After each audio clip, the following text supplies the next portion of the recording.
Hello, lovely people of the internet. Radhe Radhe. Welcome to a brand new Sangha today.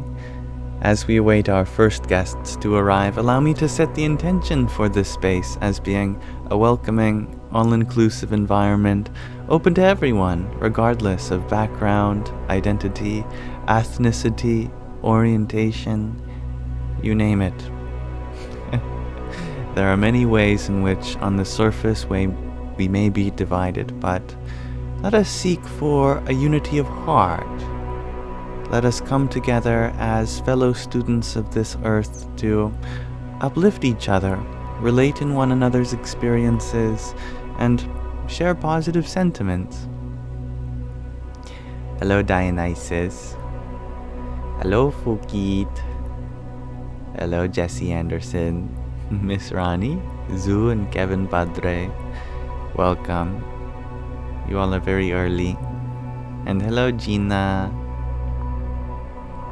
I trust that whatever you may be going through at this moment, whatever it may be, emotion, financial insecurity, medical uncertainty, or dispassion for the world in general, know that you are valid in what you are going through, and you will make it through this. This shall come to pass. You are loved, you are important, and most importantly, you are you, a bountiful addition to this universe. And hello, Dionysus ASMR.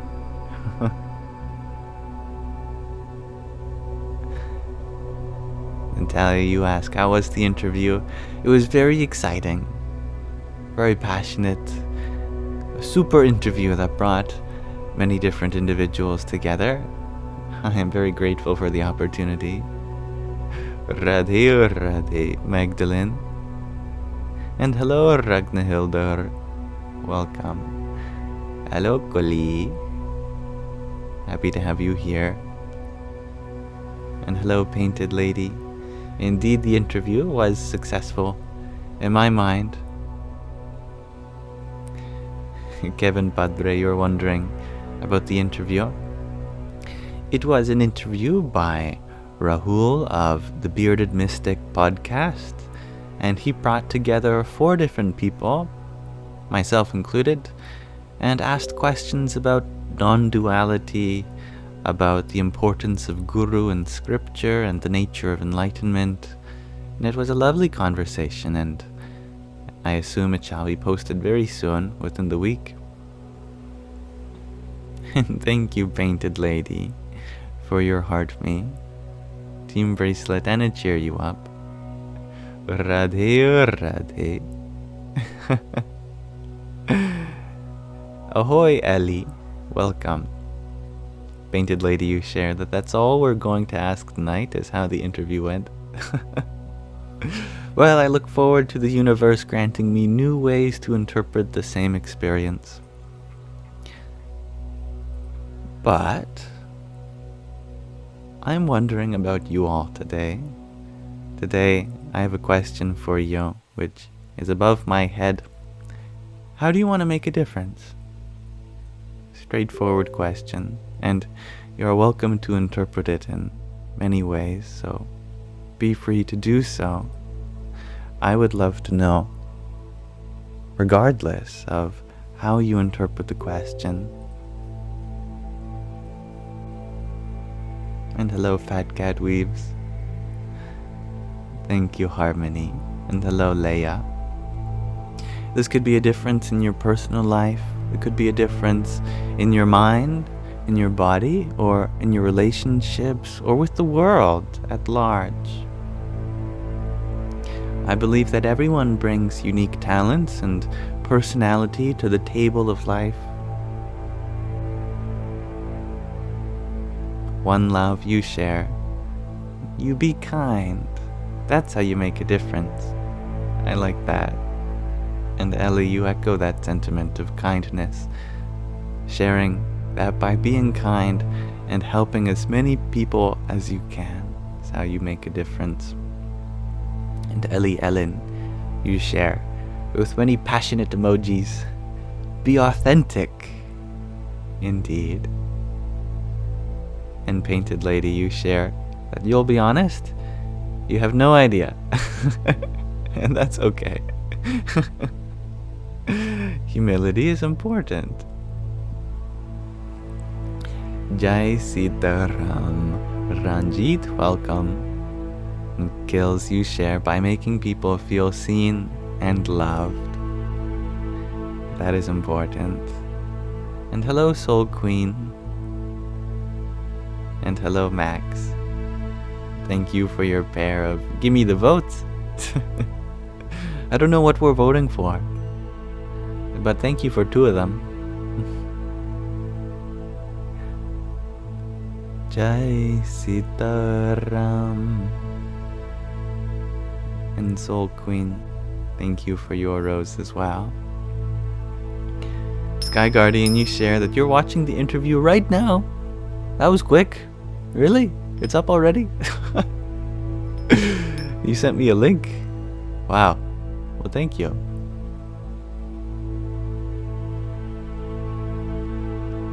And Fat Cat Weaves, you share by stopping the cycle of abuse within your family system. That's powerful. Yeah. Generational trauma is a real thing. But we don't have to continue it and carry that weight. We can transmute it into something new. And hello, Hey Tonight. How am I, you ask, Soul Queen?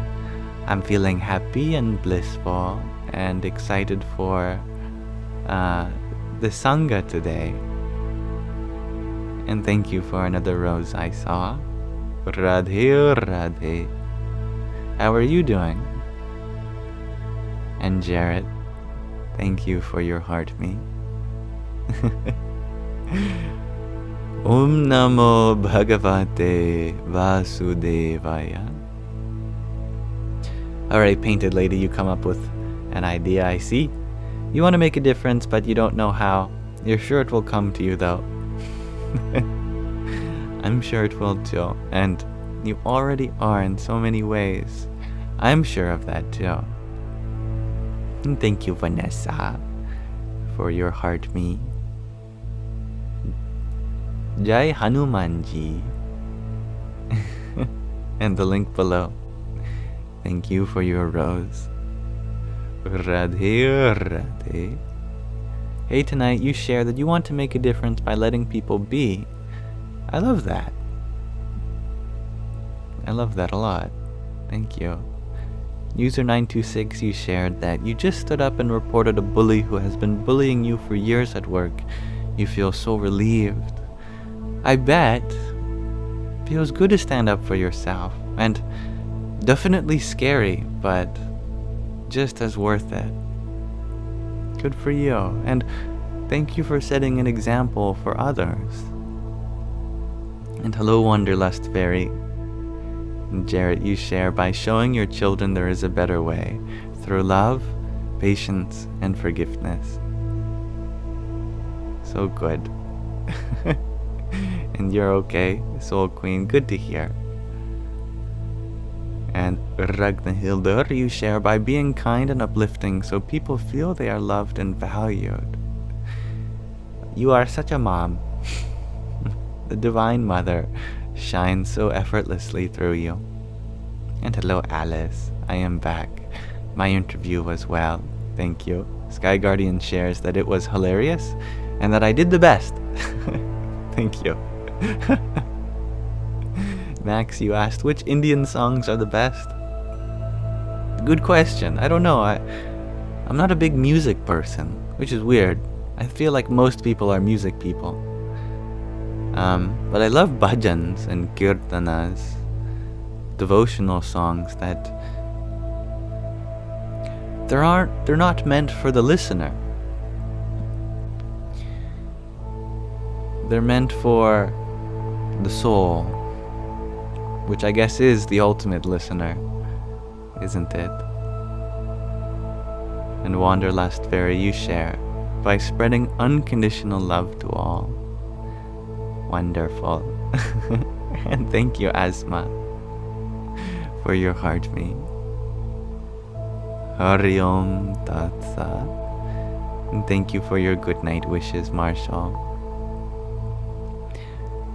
All the same to you, my friend. Hey, tonight you share that you are feeling really hyperactive and you need to sit down and study, but you can't. Rajas is the mode of your mind right now. In order to study, you need to put your mind in a state of sattva. See, there are 3 states that a mind can be in at any moment. It can be in the state of tamas. I want to take a nap. I don't want to do anything. And there's the state of rajas, which you are in. I'm so hyperactive. I want to do everything. But sattva is that balance where you're not falling asleep and you're also not too active. Doing a short meditation can help get you there, even if it's just 5 minutes.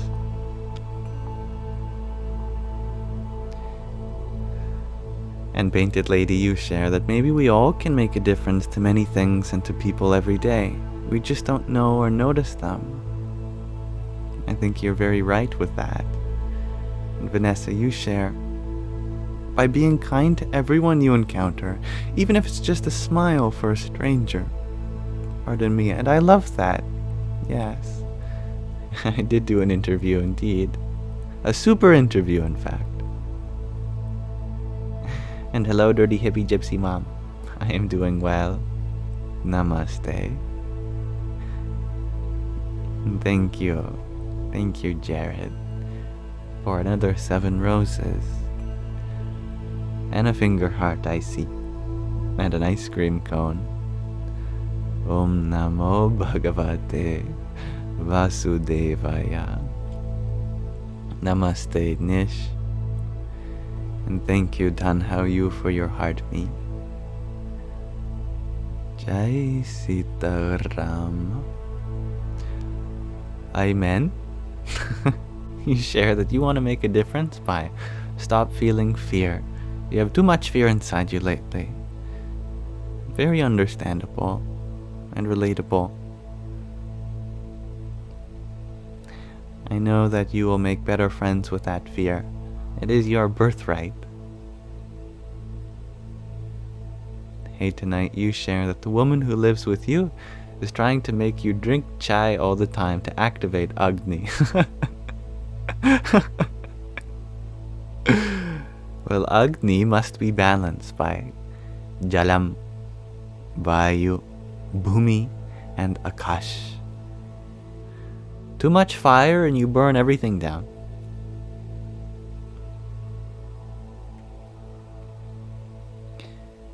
Now, thank you. Thank you, everyone, for exploring this question of the day with me together. I very much enjoyed it, and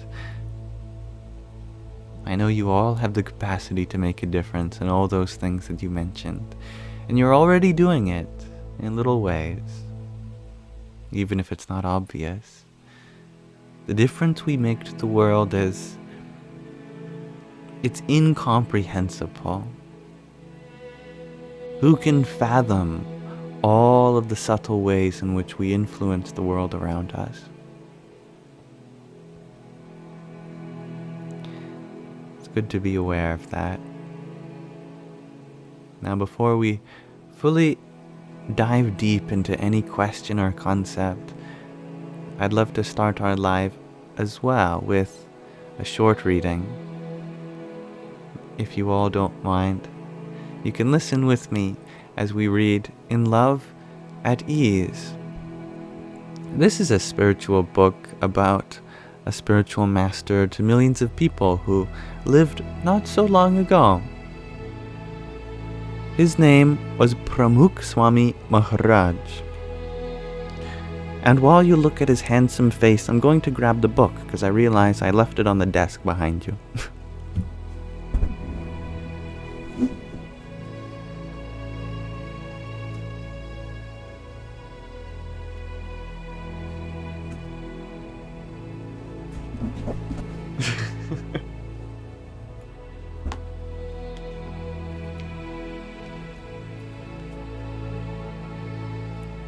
Got it. So without further ado, let's crack open where we left off in the second chapter on In Love, where we recount various love stories that this guru had with many of his devotees.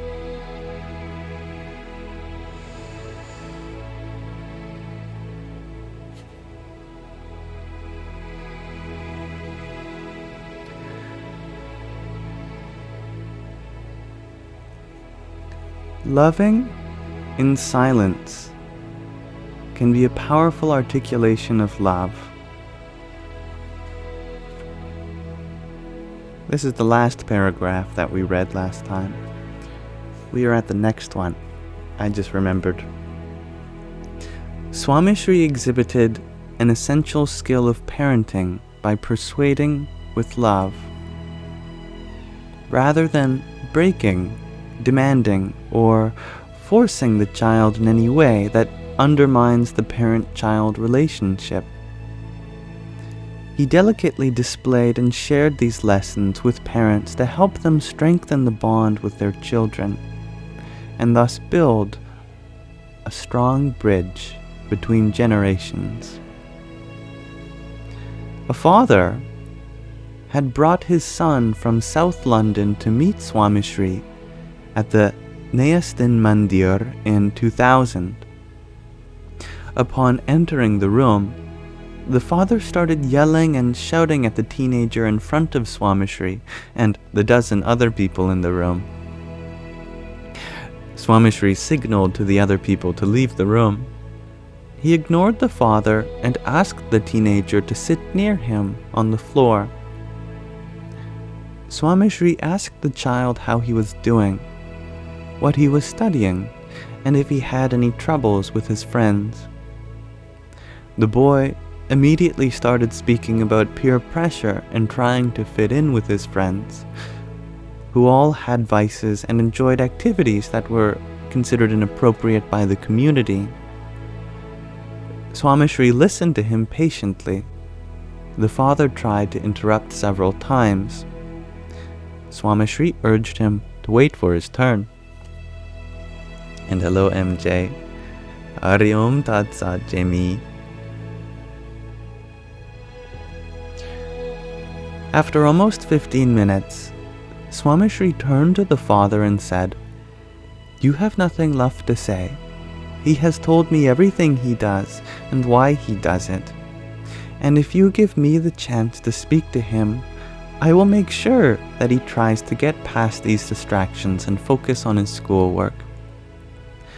The father again shouted, "Swami Sri, but he does not respect us." Swami Sri retorted, "Do you respect him?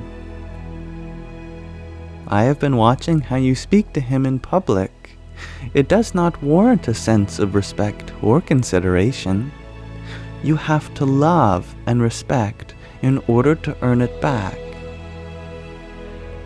During this exchange with the boy, Swami Sri did not mention or advise the boy to give up his vices and the use of illicit drugs, but as the boy walked out of the room, he turned around and said, "You get me, Swami Sri. I want to make sure you are happy. I am going to stop using. Bless me." Swami Sri smiled and said, "I will pray for you.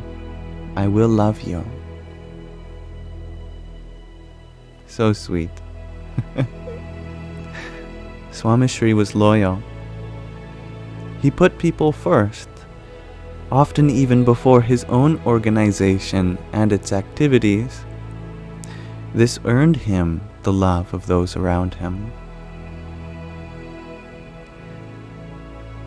Chikungunya? My apologies, let me retry pronouncing this name. Chikungunya fever ravaged India in 2006. the sadhus and bhaktas asked Swami Sri to celebrate Diwali in London instead of Gondal. Swami Sri wanted to stay in India, as tens of thousands of devotees were expecting to receive his darshan, sight, in Gondal during the Diwali festivals. However, his old age and existing health conditions put him at risk of illness and threatened a long-term recovery. So Swami Sri reluctantly agreed. Several bhaktas, devotees from North America, had gathered in London for his darshan. A recent graduate arrived in London and travelled from the airport directly to the mandir for Swami Sri's darshan. As he walked into the room, Swami Sri welcomed him and bellowed, "Welcome, journalist Sahib, sir." The graduate laughed and clarified, "Swami Sri, I gave up my job as a news reporter and part-time anchor to volunteer with the organization." Swami Sri's mood instantly changed. "Who did you ask? Why did you not call me first?" The environment in the room turned serious. Swami Sri's personal attendants reminded him that the youth had just landed and suggested that this conversation be saved for a private moment. Swami Sri stood up while leaning on the attendant sadhus and continued speaking to the youth as he walked into his room. Swami Sri kept turning around to finish his sentences. The youth could only hear parts of it. Something, something, something. Why not ask me? Something, something, something. You asked me about your college classes, but not this. Why did you do this on your own? There is a time to serve, but also a time to focus on one's career and experiences. Something, something, something.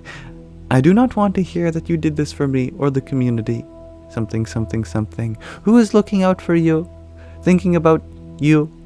Your parents? Swami Sri was visibly worried about the future of the youth's career. The youth apologized and promised to speak to him in a few days. Hello, Sammy. A few days later, a meeting of leaders of the North America chapters of the organization was held. Swami Sri called the youth into the waiting area of his bedroom and said, "I am walking into that meeting and will tell the leaders that I want you to go back to work. Do not argue with me in there. Follow my cue." Swami Sri put his hand on the youth's heart. "I am loyal to you. I am thinking about you. Trust me. You are my task and my priority. I want to complete you. It is more important than any of my organization's efforts." The youth was left speechless as he followed Swami Sri into the meeting. Here was a leader who cared more about his people than he did about his organization's development. Hello, Becca.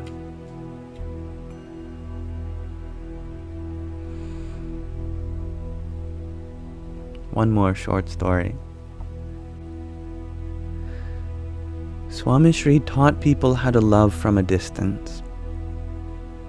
It is not always possible or feasible for Swami Sri's bhaktas to be in his physical vicinity. There was only one of him and millions who wanted more of him. However, Swami Sri's life illustrates a formula for love that connected him with his bhaktas on the spiritual path, even when they were physically apart. His Holiness suffered a heart attack on the 5th of February, 1983.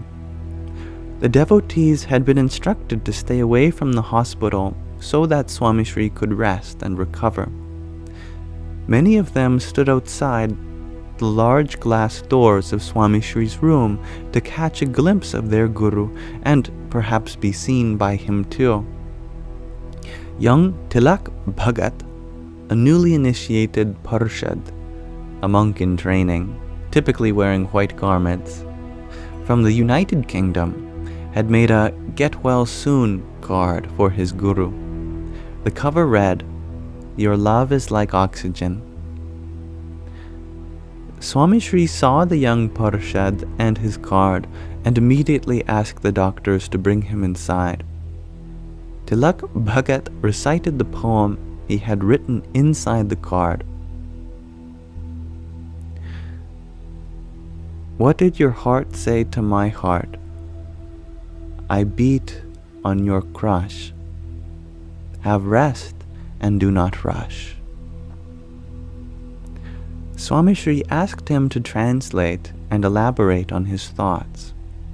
Tilak Bhagat shared his perspective while Swami Sri lay in bed and listened patiently. He asked the young Parshad to show his card to the physicians as well. When the impromptu presentation was complete, Swami Sri called out to Tilak Bhagat as he was walking out of the hospital room.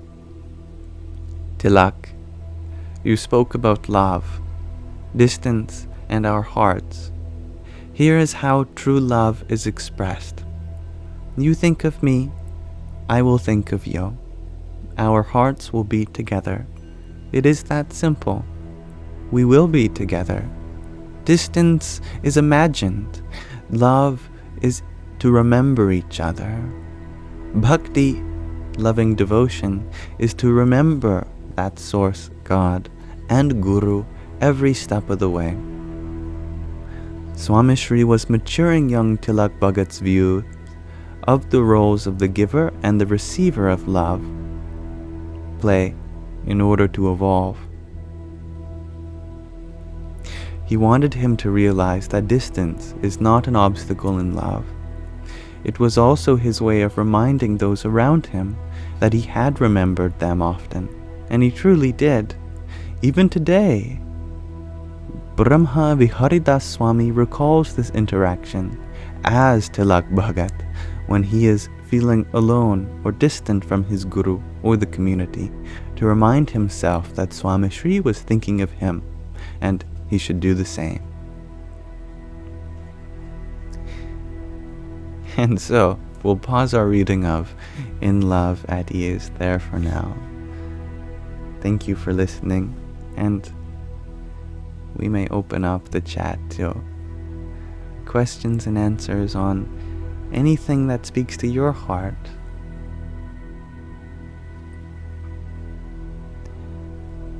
And thank you. Oh, single period.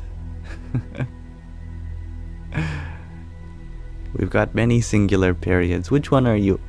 You sent me a rose. Hari Om Tat Sat. And Sammy, thank you for your 31 roses you sent whilst we read. Jai Sitaram. Namaste, Justice. Hello, Wayne. Hello, Keyblade. Hello, Frankie Jam. My interview was very fun today. Thank you for asking, MJ. I'm glad you liked the background, Nikki. Hello, Picnics. And thank you, Nish, for your whipped coffee. I could probably use one. Hari Om Tat Sat. And thank you, Kristen, for your rosa. Hare Krishna and Dasha. Thank you for your heart me. Jai Sitaram. Thank you, Justice, as well for your heart me. And Brihaf, thank you for yours. Om Namo Bhagavate Vasudevaya. Thank you, Ranjit. You have a great smile too. You should use it more often.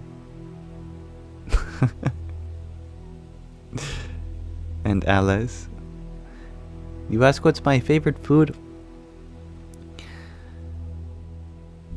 My favorite food is one that is done in the presence of loved ones, over an uplifting, light-hearted conversation.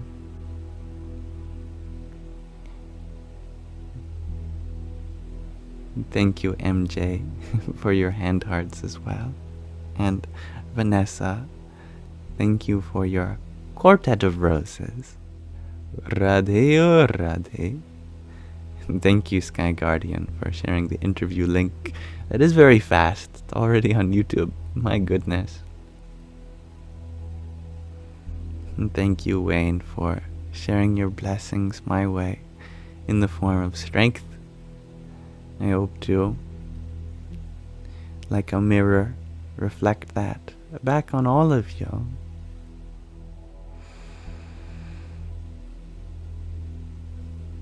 And you would like me to pin it? I don't know if it'll let me. Oftentimes pinning links doesn't work. I don't think I'm able to, but you should be able to, Sky Guardian, being a moderator, if it lets you. And hello, Chad.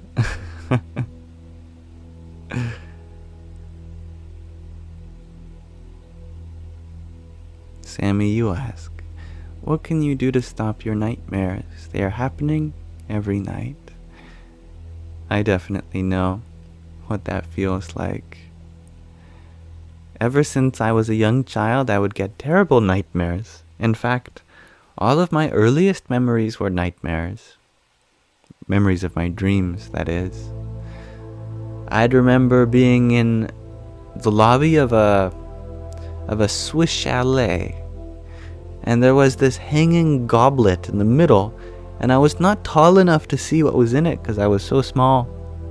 And so I reached up with my little hands and grabbed the edge of the goblet. It was hung by chains, and tilted it down, and a spider went into my mouth, a big, huge spider. And it was crawling around in my body, and I woke up feeling terrible. So freaked out.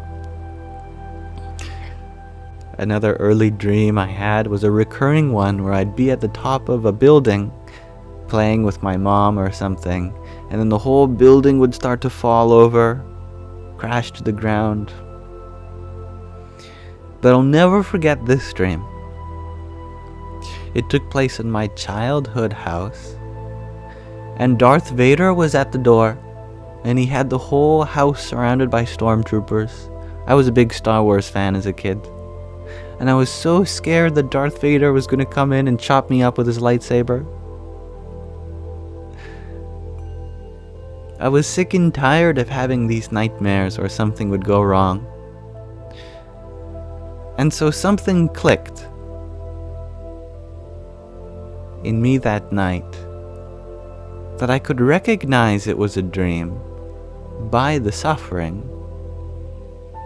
Whenever a dream wasn't going well, it must be something I can wake up from. And so, instead of suffering, I would open my eyes, and then I'd go back to sleep once more. To this day, whenever I have a nightmare, and believe me, I get them often, the path to be free of bad dreams is to not have bad dreams. It's to recognize that they're dreams.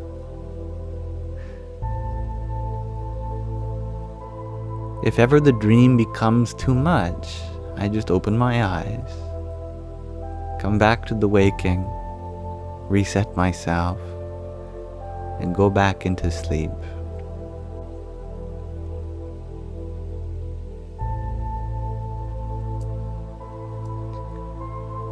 And I know you can do the same.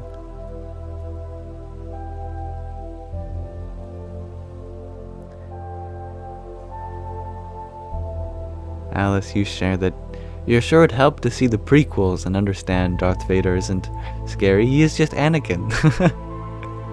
Indeed.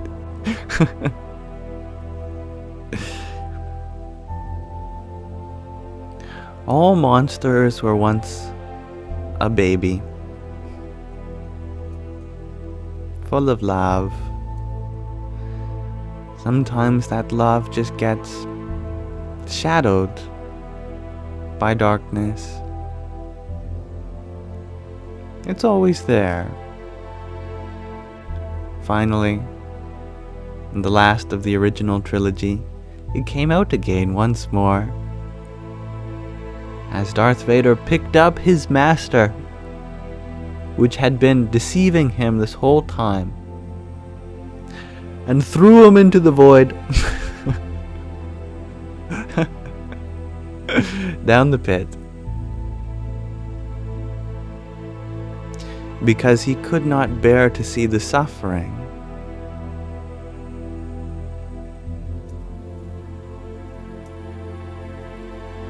that his child was going through.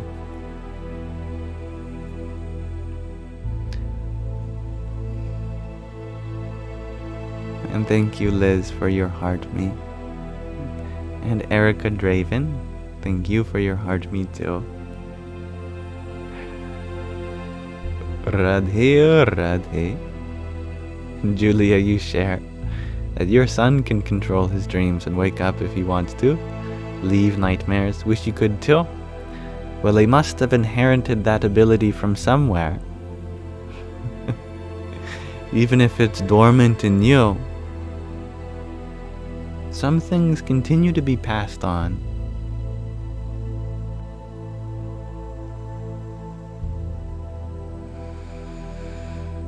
Wayne, you had mentioned that trying to write these dreams in a journal, they could have a hidden meaning.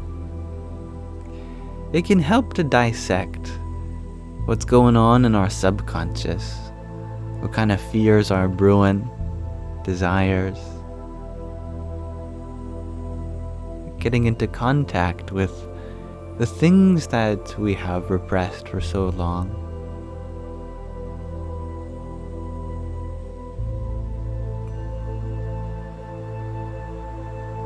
And thank you, Alice Olivia, for your 1, 2, 3, 4, 5, 6, 7, 8, 9, 10, 11 roses. Partitioned up. Jai Sitaram. Sammy, you share that you barely sleep and your youngest has issues with sleep because of his epilepsy.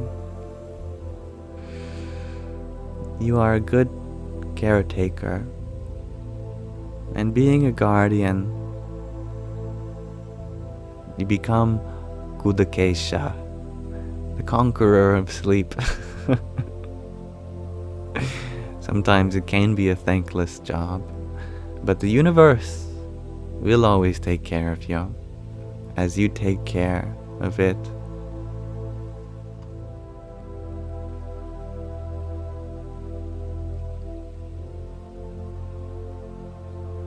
Alice, you share that you have a recurring one about running late for the bus and not being able to run fast enough.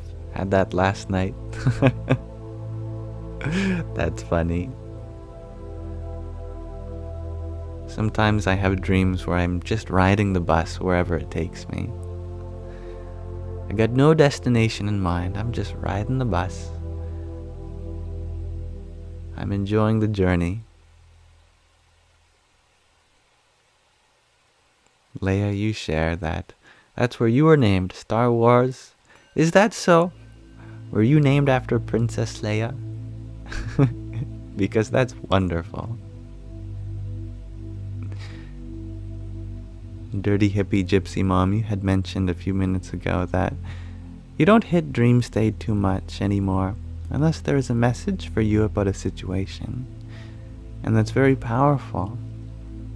As you become better at processing things, you sort out what's in the subconscious, the dreams do become less and less intense.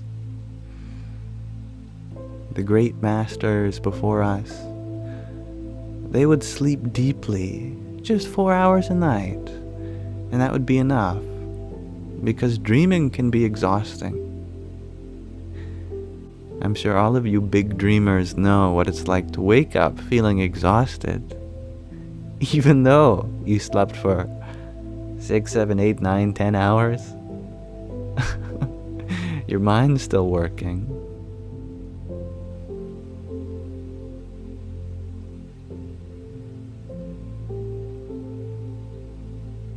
And thank you, Sammy, for your 34 roses. And Tori, thank you for that rose a minute ago. And much love to you, Leia. I'll see you next time. AMA, you ask, am I sleeping better? I have been sleeping better over the past few months, but the past few days I haven't been sleeping well. And that's because I'm learning to get off my sleep medication. So, I had a rough night last night. The past few nights have been hard for me, but I will gladly sacrifice temporary pleasure for long-term happiness. And I feel empowered to do so. Speaking of which, Angie, you ask, what's a good way to restrain impulses? By not restraining them at all. Don't feel like it's your duty to repress any thought, any action. Instead, be patient. Let them pass on their own.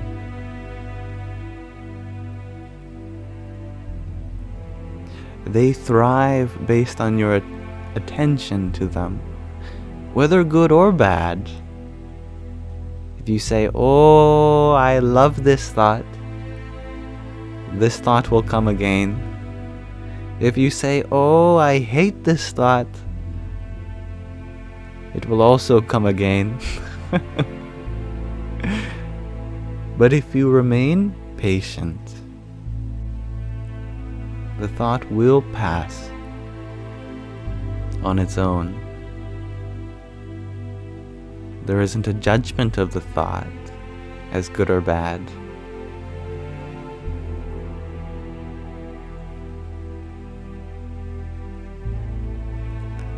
Kotar, you share that today you had a Subway foot-long cold cut. That sounds delicious. Reminds me, I've got some Subway gift cards that I've forgotten to use. And Melinda, you shared that a few minutes ago. You've been sober for about 2 weeks now. You've started dreaming again. That's wonderful. And so symbolic, isn't it? And Polly, you share that you had a recurring dream with you not being able to brake in time and end up crashing. Now that is a dream I also have a lot, which is funny, because I don't even drive.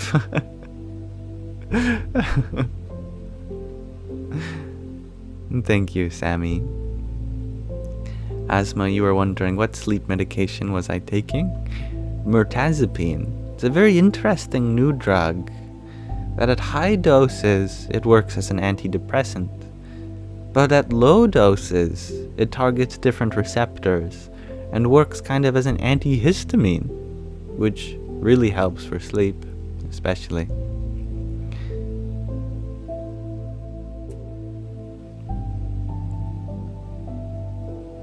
And thank you, AMA.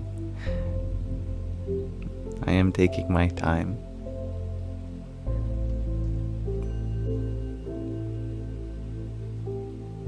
Nish, you share that you're sober 1.5 months. That's incredible. It truly is.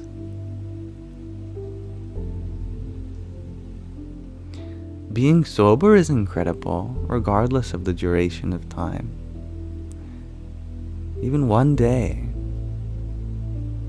can be amazing, can be so inspiring.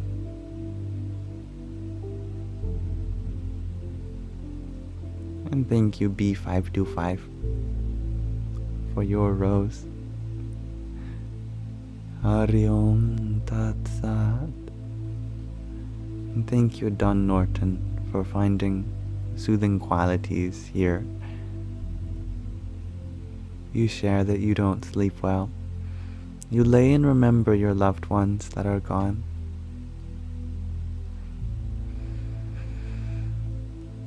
It's funny, the mind, always at nighttime, hey? It could think about sad things any other time of the day.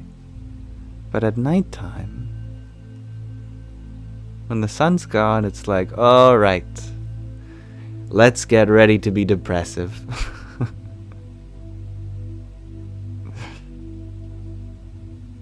Sometimes when I'm feeling like my mind is engaging in negative thoughts in the night, I'll just turn my light on. And I'll lay there with my eyes open. Or maybe I'll sit up in my bed. I did that last night. I woke up in the middle of the night really nauseous.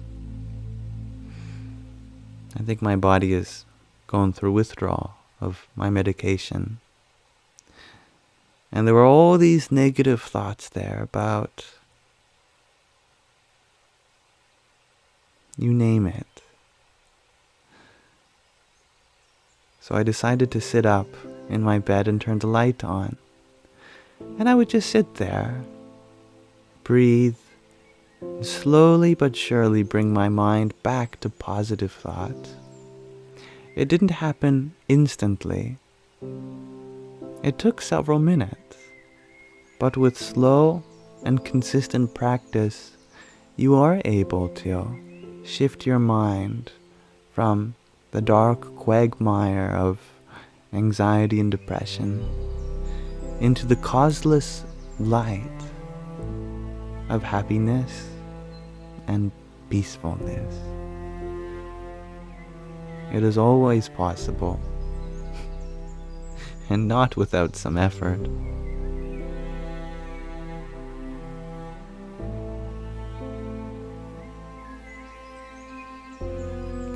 And thank you, Craig, for your ice cream cone and a rose. Jai Sitaram. And I love your idea, Pali. Think of thoughts or memories that were good in the dark and fixate on those. That's very wise. And thank you, Michelle. I will remember to eat and drink enough, and I'll take a sip of water now.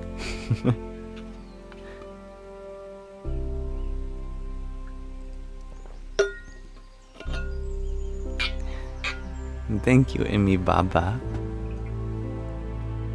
for your rose as well.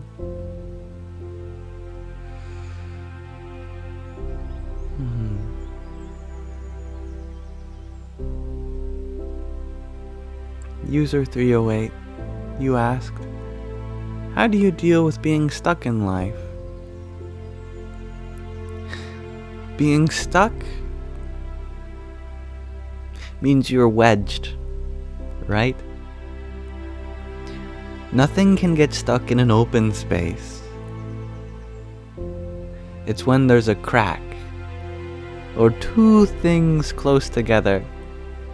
It's in between two things that you get stuck, right?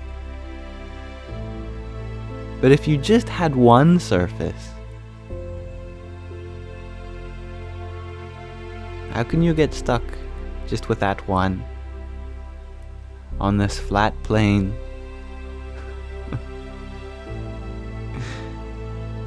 There might be valleys and nooks, and in those nooks you may get stuck. We just have to flatten everything out, smooth everything out, then you won't feel so stuck.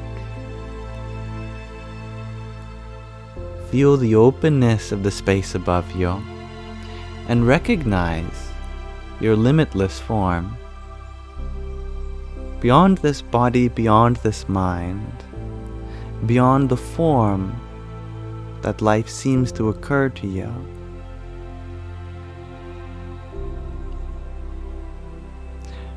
That lightless light that you are, it cannot be stuck, because at the same time it's infinitely large and infinitely small.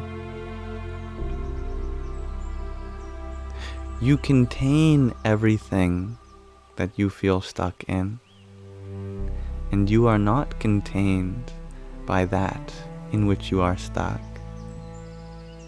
Know yourself to be larger, open, vast, and all of these nooks and crannies will be smoothed out.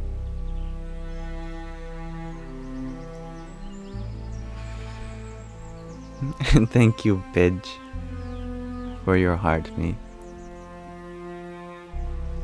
Hari Om Tat Sat. And that's right, Cryptic. You know it's the last week of the month when the live stream starts early.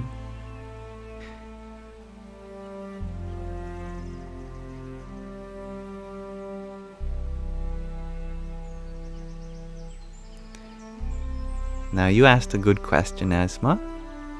Why did I stop the medication if it was working, if you may ask? The reason I stopped is because it was working.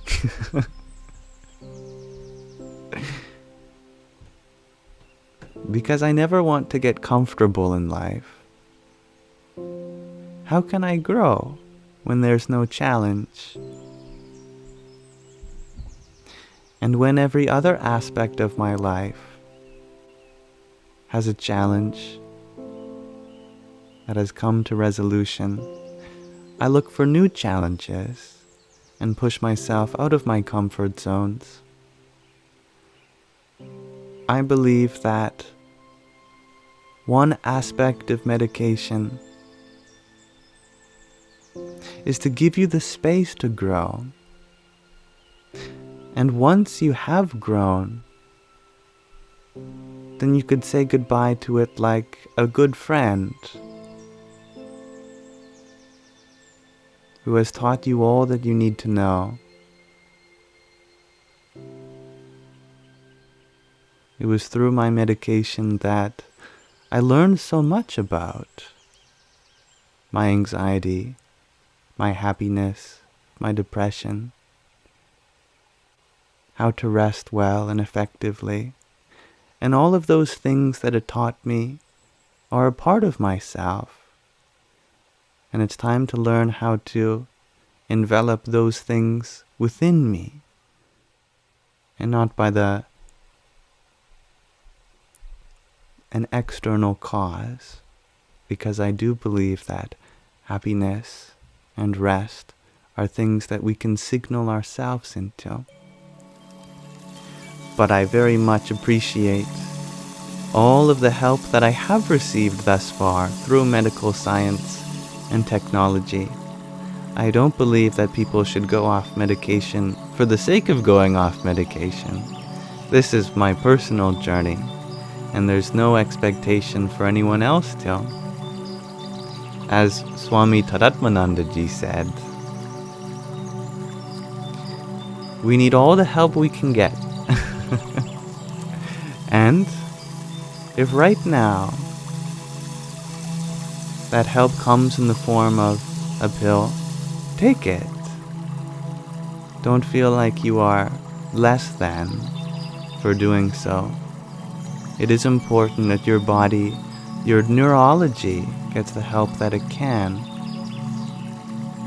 For me, I'm just crazy enough to attempt it myself from within.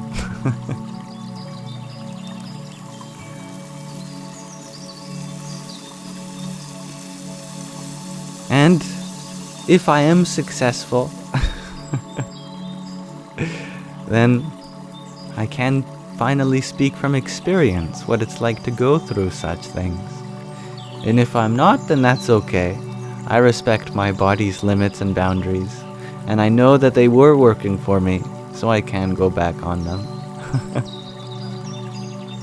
So I've got a good insurance policy that if I can't do it, I'll just go back.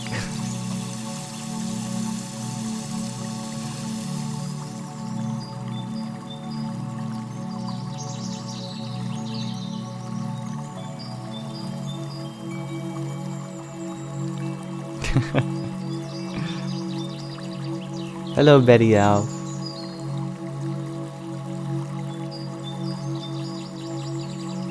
Uzeait? You asked, do my fans have a nickname? Well, sometimes I give you all individual nicknames.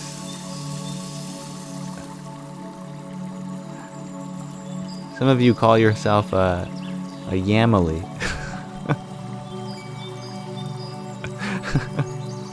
But of course, I am hesitant to name the community after me, because it's not about me, really.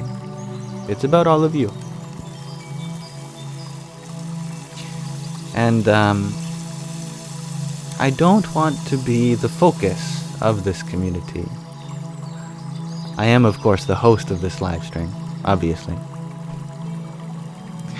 But the focus is on you, your spiritual journey, and any way that I can help you, and how we can help each other, and how we can help the world around all of us. That's my focus for this community.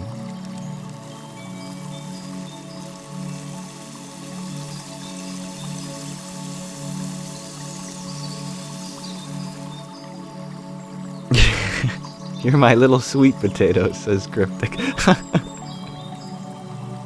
Well, I am one of the little sweet potatoes. And they're also here on my microphone. Hello, Dob Darker. And thank you for your heartbeat. Hariom Tat Sat.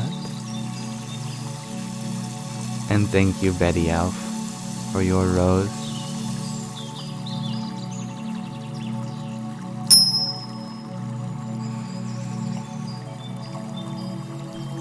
Polly, you share that what you love about me is that I will listen.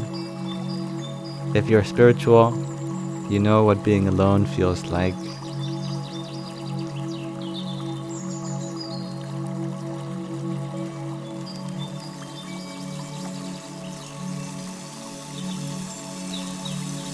Loneliness is one of the biggest features of the spiritual path.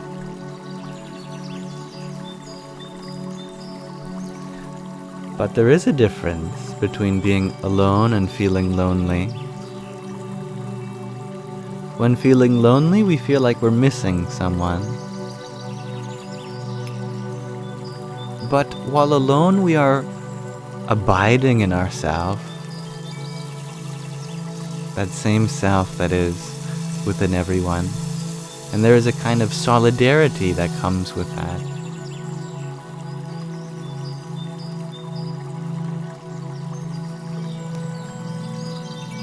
Chloe, you share that you feel like you're missing your grandfather. Me too. My grandfather was a great man, and one of the only Christians I've ever known. There are, of course, many Christians out there, but my grandfather was a real one. Because he never talked, he never gossiped about his faith. But internally, he had so much love that at the moment of death, he told my mom, "Have faith so strong that death cannot scare you." And he passed away in peace. And I wish I could have had more conversations with my grandfather about that faith that he had. But he still visits me in my dreams, and I feel his presence there. And it's strange that my relationship with him is still unfolding, even after his death. It's weird. Our relationships with the people we love, they don't suddenly stop when they leave their body. Your relationship with them evolves. Your feelings towards them change. And how you feel about how they felt about you also changes. There is a continuity of relationship.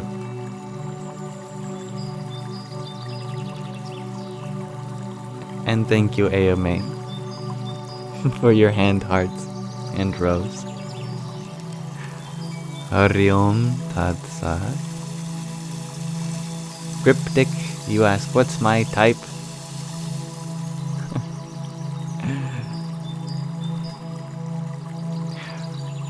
I feel like I'm cursed because I fall in love with everybody.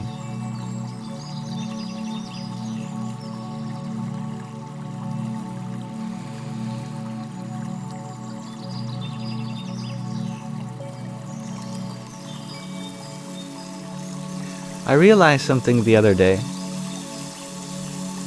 I'm sure you will all relate. Us spiritual folk, you know why we always fall in love with people that have such pits of insecurities? This is the case, isn't it?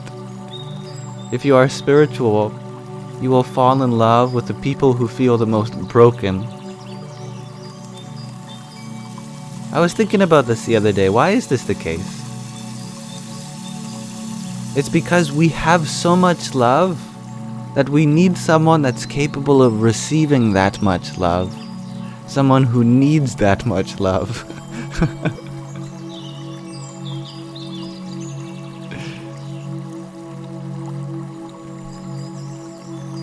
But there is another way.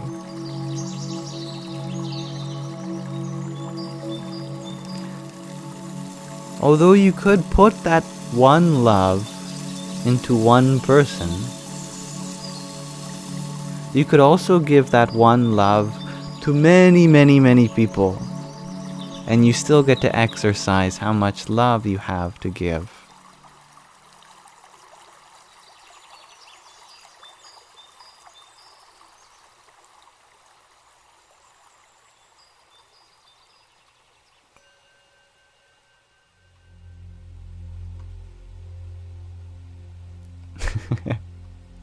Hello, Marlon, and good evening. Suspicious bee.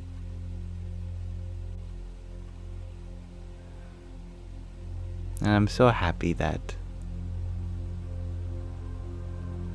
you feel, Polly, like you've experienced what it's like to go through a situation where you could have died, and then every day becomes the afterlife for you.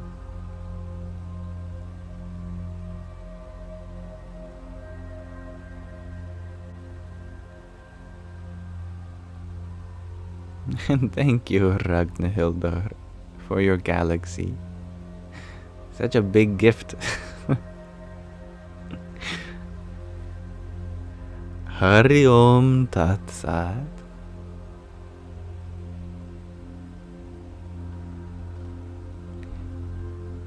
Hexakin, you ask, no opinions on aliens? I've never met them myself. How can I have opinions on a people I've never met?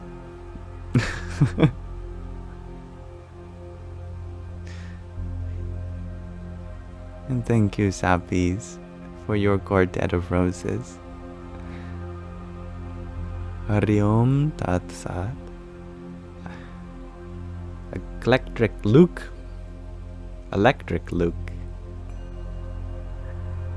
You would like me to say hi to your mother, Kathy. She's afraid of the internet. Oh, now she's going to be even more afraid. Because now the internet has acknowledged her. Now she definitely doesn't want to be recognized by such a mysterious and great force that is the internet.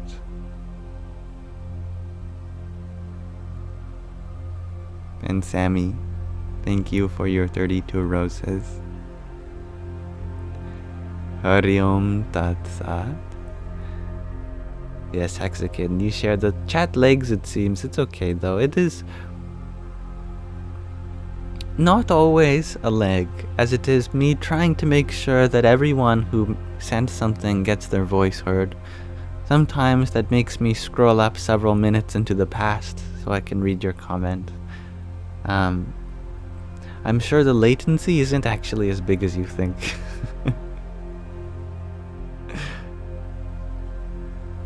And Juliet, thank you for your rose a moment ago.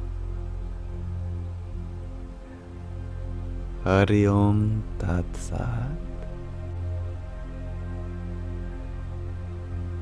Natalia, you ask, what do you do when your enemy is your own mind? Recognize that your friend is also your own mind. Our mind is our greatest enemy. It's also our best friend. Why is it an enemy?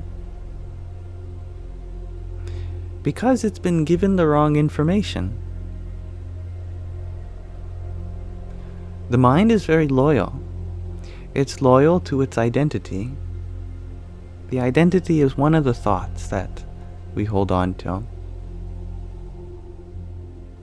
Right now, most of us were given the information that the mind should serve the body, that that's its identity. The mind is identified with the body. And so the mind goes, I'm going to serve this body. I'm going to give it the tasty foods. I'm going to make it see beautiful movies. I'm going to listen to nice songs. I'm going to feel pleasurable experiences. I'm going to smell the best fragrances, perfumes, colognes. Because the mind has identified with the body, and you serve the body through its senses. And this is how most people are living. The mind is very loyal to its identity. We just have to give it a new identity. We don't have to deny the mind its opportunity to serve, because that's its job, is to serve. Instead, we tell it its real identity, and then it serves that higher self rather than the lower self. What's that higher identity? It's not the body. It's the soul. Tell your mind, you are not here to serve the body. You are here to serve the soul. What is the soul? It's the nature of who I am. It's the nature of who you are. It's the nature of everyone. Thus the mind will start working for you, for your higher self. It'll become the best friend of the universe, seeking to love and share the love of all souls.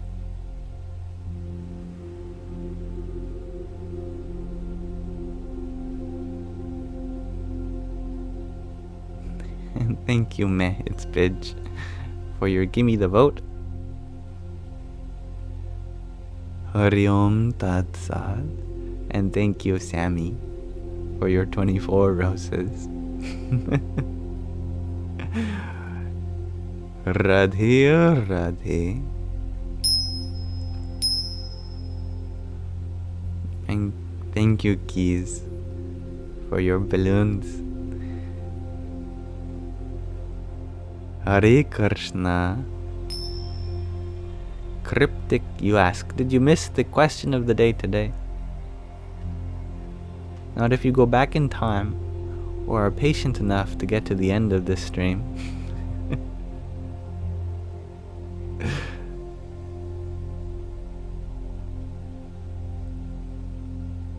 I agree, Sky Guardian. I had a lot of respect for Guruji Brahman in the interview today as he was giving credit to the Guru. All the long hair did the best.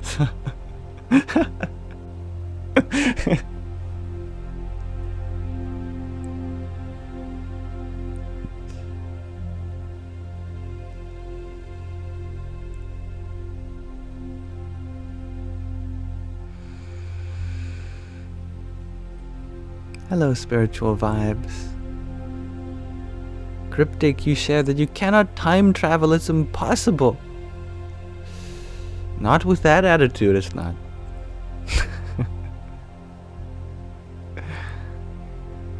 Here, I'll tell you the question of the day, but it's only for Cryptic.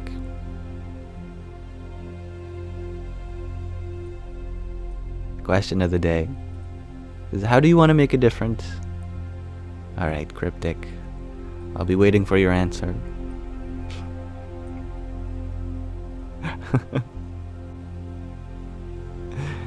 You like the backdrop? I'm happy to hear that. Spiritual vibes. Susby, you share that my hair looks red today? It does, doesn't it? Yeah, a little bit. How about now?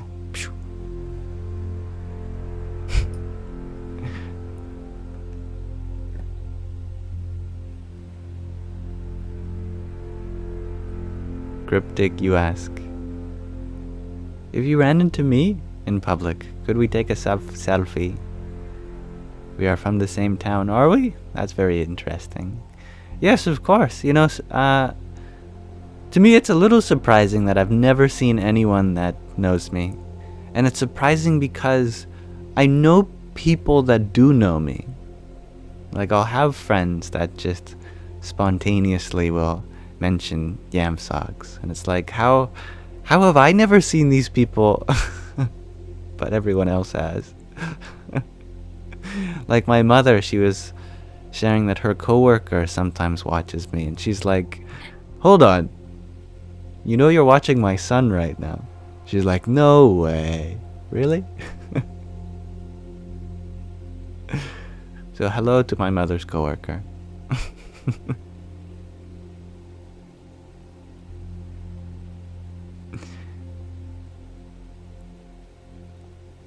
But in reference to the question of the day, you share that you're in vet med to save all the animals.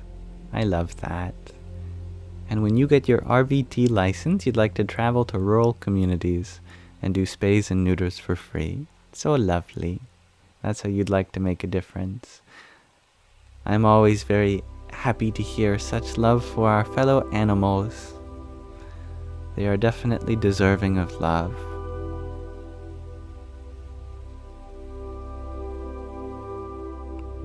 Daniel Floors, you ask, have I experienced high levels of consciousness? If so, how was it?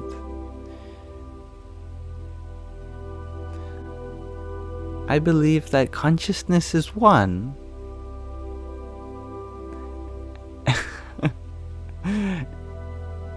It may experience many different levels, but in reality it has none. There is only consciousness. But the mind, the mind goes through such highs and then such lows. And you can't have the highs without the lows.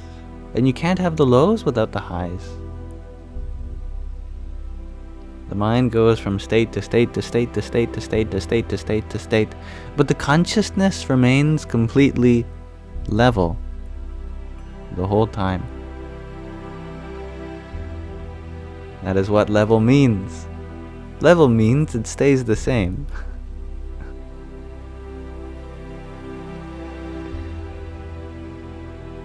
Thank you, Cryptic.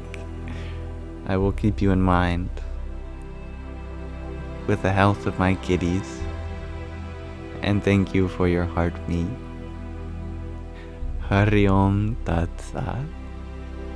Oi Ro. Hello, I see you saying hi.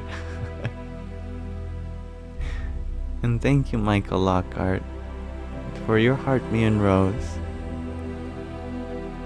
Om Namo Bhagavate Vasudevaya.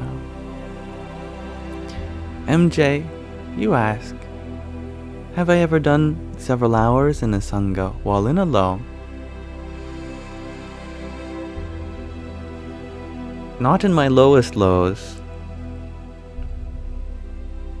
Whenever I am having a low that lasts for a while, I take the day off.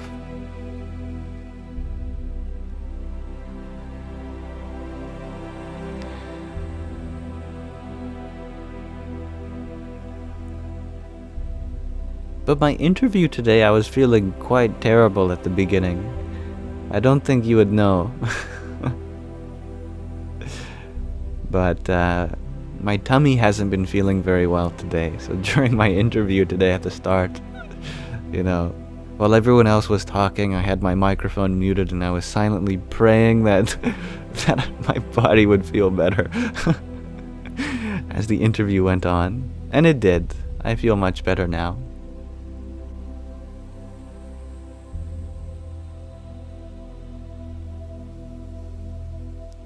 Thank you, James, for your heart me and your bouncing beach volleyball. Jai Sitaram. You thought I was texting? No, I was very much listening to everyone. I wasn't distracted from the interview. But my body definitely was making an effort to take my attention.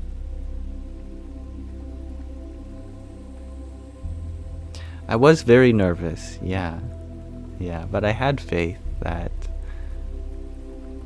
I would get through it. You know, my interview today, the interviewer set the questions out before revealing them, so everyone got a chance to prepare. But I didn't really have the time to do so, besides just a few minutes this morning and last night.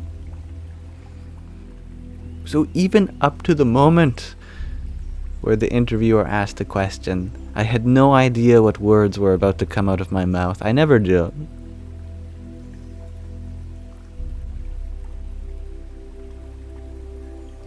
But with faith, I believe that any word that comes out of your mouth, you are able to wield in a way that begins to guide you and everyone to shared truth.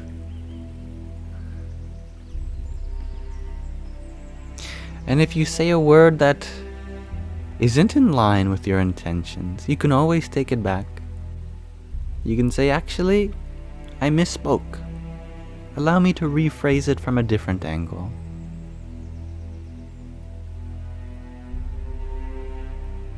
So the art of speech, in my mind, is not about gaining control over the language. It's about letting go of control and forgiving yourself for any mistakes that may come, and having faith and trust that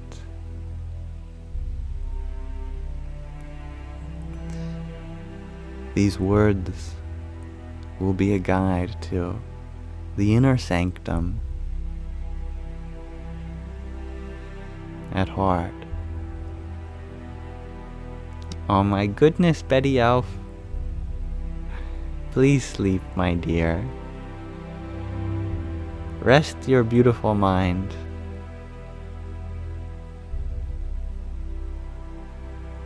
And thank you, Cryptic, for the massage for me. I think my body could definitely use one.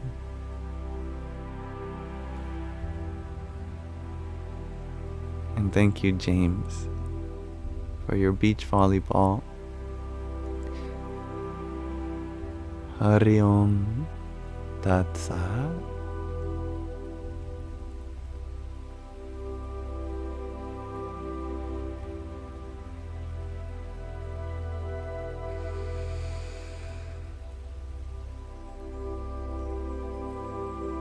Marlon, you share that you would make a lot of food for all the hungry people in the world. I love that. So sweet.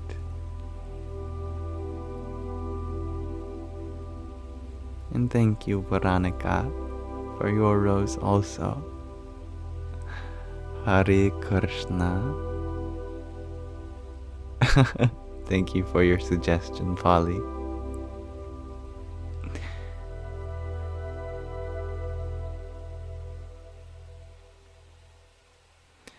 Nikki, you ask, how can we watch the interview? Well, Sky Guardian has sent a link, but after this live stream, I'll put it on my Instagram story. I'll just put the link there so you all can watch it. It's very exciting. I think you all will be entertained. Definitely.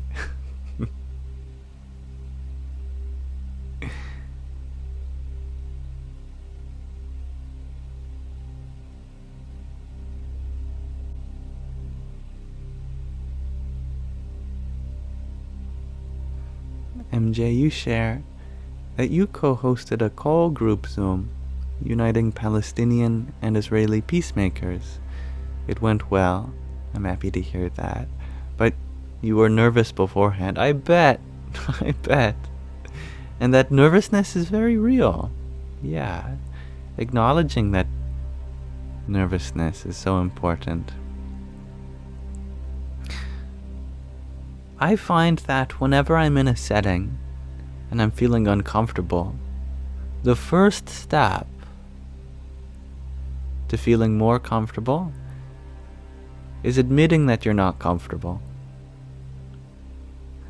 Whenever I haven't slept that well, the first thing I'll say to someone that I see that day is, I gotta tell you, I didn't sleep that well. So if I'm not able to understand, that's why. Or I'll share to my parents, I'm feeling a little overstimulated right now.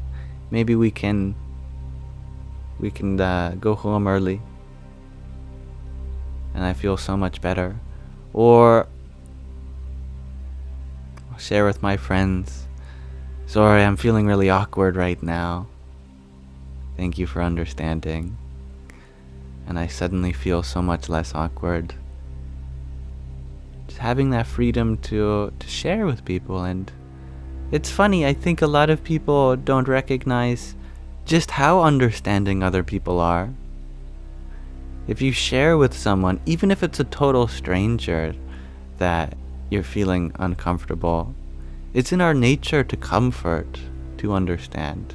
It might not be our responsibility, but we will recognize that what they're going through is something that we have experience with ourselves. Therefore, it is a social thing to be bonded in our experiences, even negative ones. Brittany, you had asked, how would we break free from outside sources controlling us, keeping us from doing things we're to do? By recognizing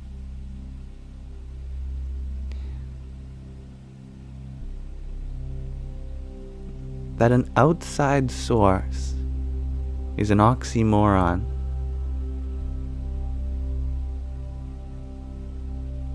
Because the source is inside. Source means the place from which this whole thing happens.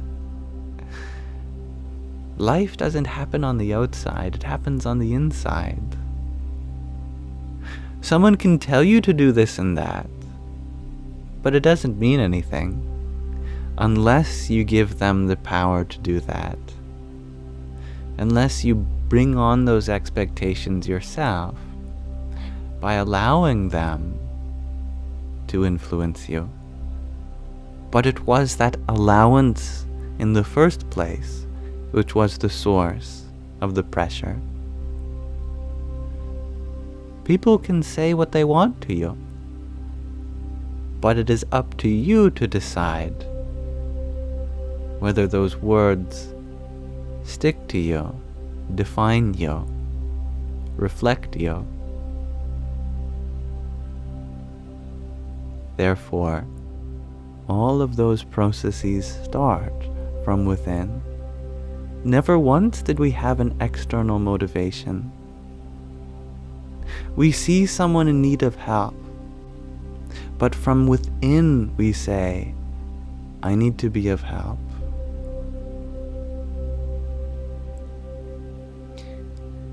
The outside world may sometimes reflect our own needs and passions and desires from the inside, but at other times it may distort it, and we don't have to always accept the particular form that the world may be begging us to occupy.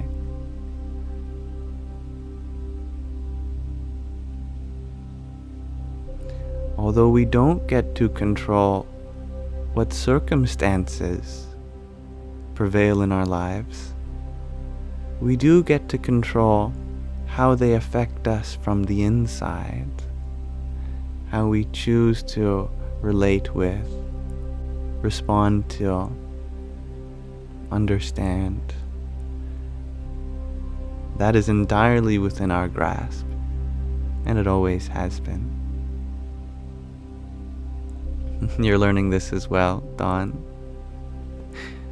And what a difficult lesson it is. I don't speak of this as having learned this myself. I speak about this from being in the process of learning it myself also.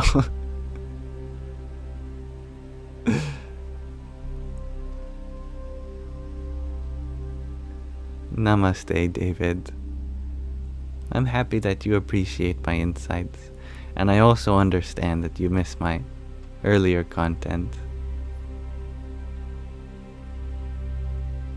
And thank you, Marlin, for raising your hand. Yes, what is your question, dear?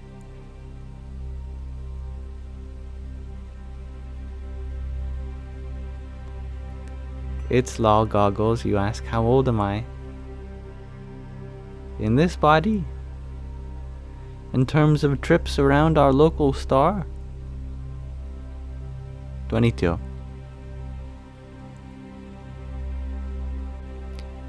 Marlin, you ask, do I really think we're free if we have social security numbers, ID numbers, and to travel we need probably other things with numbers? As your comment got cut off, documents. There are two kinds of freedom. There's worldly freedom, and there's spiritual freedom. Spiritual freedom is independent from the world. Spiritual freedom means you could be thrown in a boot camp and forced to work to the end of your days, but inwardly, you are just as blissful. Your body and mind aren't going to like it, but what other choice do you have in such a situation? There have been brilliant writers who went through the Holocaust, which I'm sure everyone has learned about. And we are familiar with all of the suffering that happened in concentration camps and various other dark aspects of our history.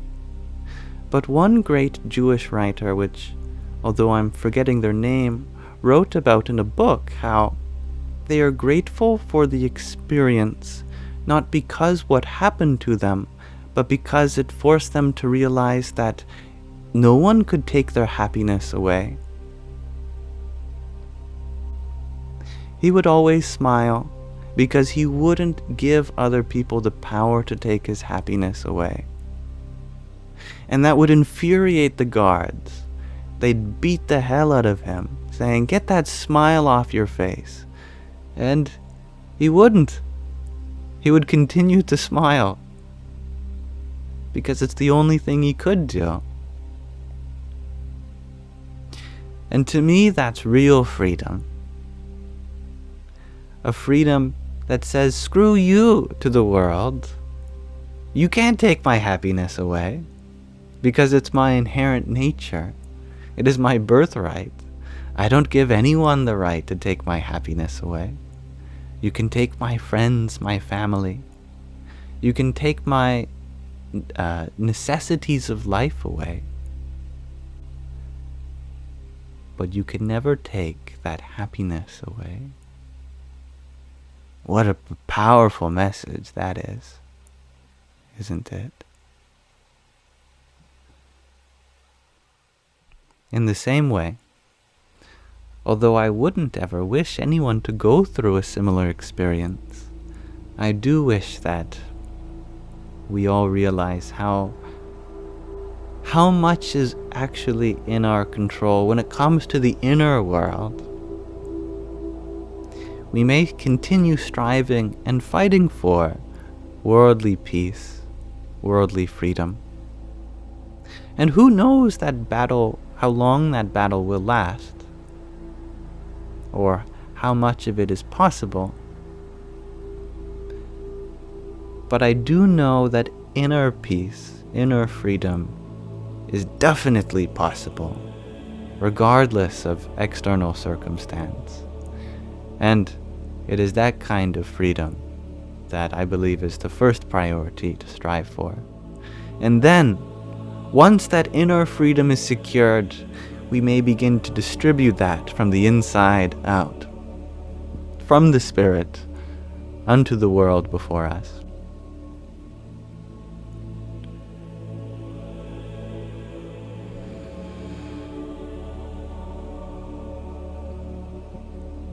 And thank you, It's Lal Goggles, for your 33 roses. Hari Om Tat Sat. Noah, you share that you get super excited and yelp with joy when you see that I'm on live. That's so sweet. Yelping with joy. I love to hear that, and I'm happy to have you here. Gardening Greyguard G, you ask, when did the Sangha start today? About 3 p.m. Pacific time, an hour and a half ago.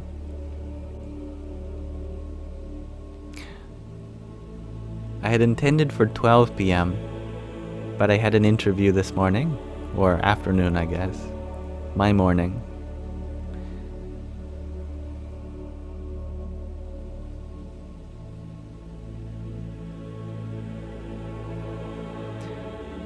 T. McD, you share that I always make you smile.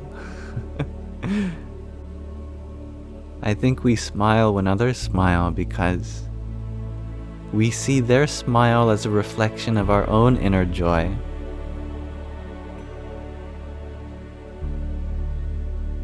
And Suspicious Bee, you share that I am such a positive vibe on TikTok. I'm happy you find reason to be positive here with me.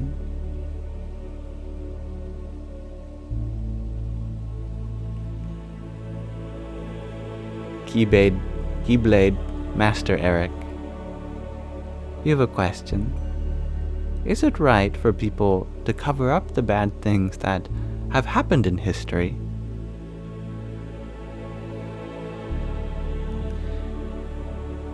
I believe that we should maintain an accurate account of history. We should do so that we may learn from it.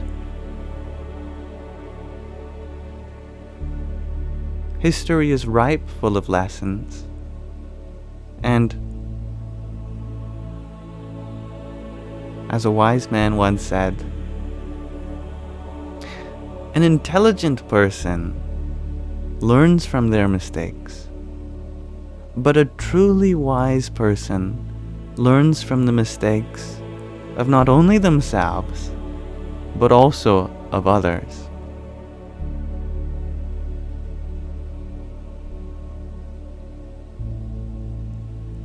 Therefore, it is up to us to get a full account of history, so that we may utilize the rich treasure trove of mistakes that we may come to learn, so we can be an even better participant in the ongoing evolution of the present moment. And thank you, Lori, for your quartet of tiny dinies. Yippee! And your friendship necklace and donut. Radhe, oh Radhe. Loopy Lane, you ask a good question. But whose accurate account? Everyone's. Because history is not so black and white. It's not that one person has the correct perspective and another does not. There is only perspective. To get an accurate account doesn't mean going to a reputable source. It means going to every source that we can go to learn all sides. Only then can we get the full picture. Full picture means seeing from all sides. Just as these two eyes aren't enough to render a full 3D image before us, we have to walk around whatever we're looking at, so that we understand what it looks like from all sides. Only then can we get an accurate impression. Lots of angles, An infinihedron. I love that, Craig RG. Yes. And thank you, Saint Pashal, for your rose as well. Marcy, you ask a question in Sanskrit, apparently. Yam, well, you got my name, yes. Bhavataha kimapi godana asti va. It's a good question.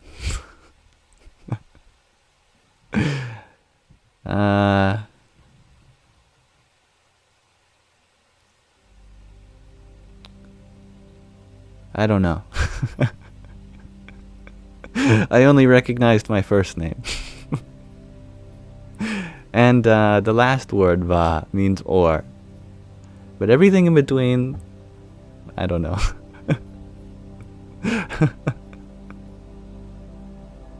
Do I have any tattoos?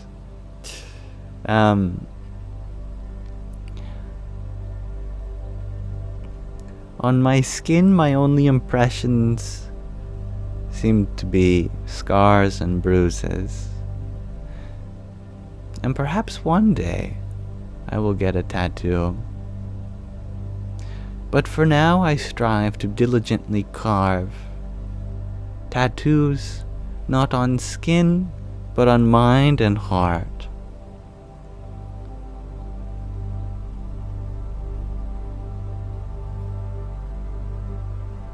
In Cryptic, you share that your Nana used to say it was like standing around a mountain. Everyone's view is different. So true. That's real.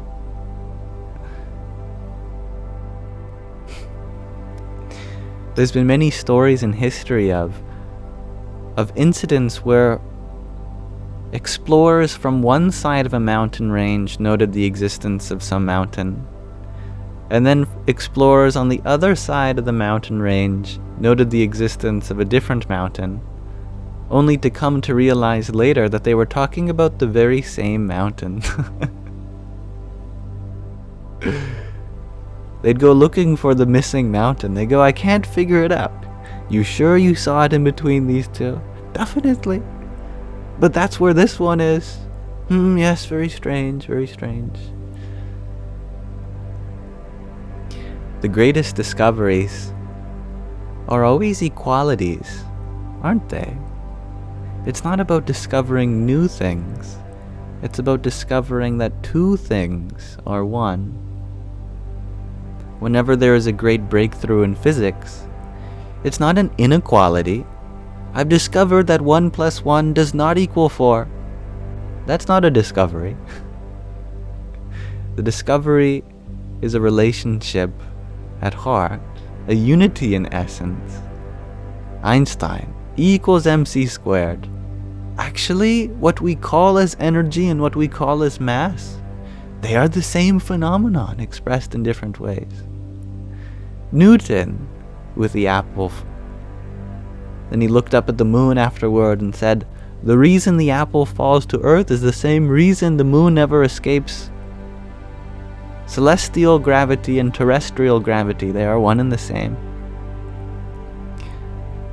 Then was it Maxwell who realized that electricity and magnetism are also one. In modern science, we realize that the electromagnetic force and the electro-weak force, or the weak force, is one as the electro-weak force. Big breakthroughs in physics are all unifications. If you want to make a discovery, search for what is secretly one the whole time.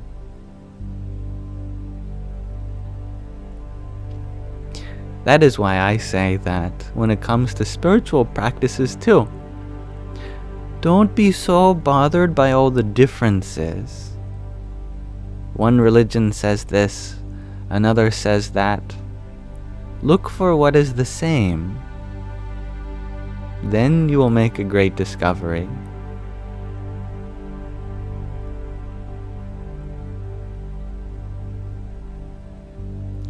Sky Guardian, you recommend that we read another section from the Vachanamrut. Yes, we can. Here I have it right next to me. And if I squeeze really hard, there, the cover will miraculously appear above me.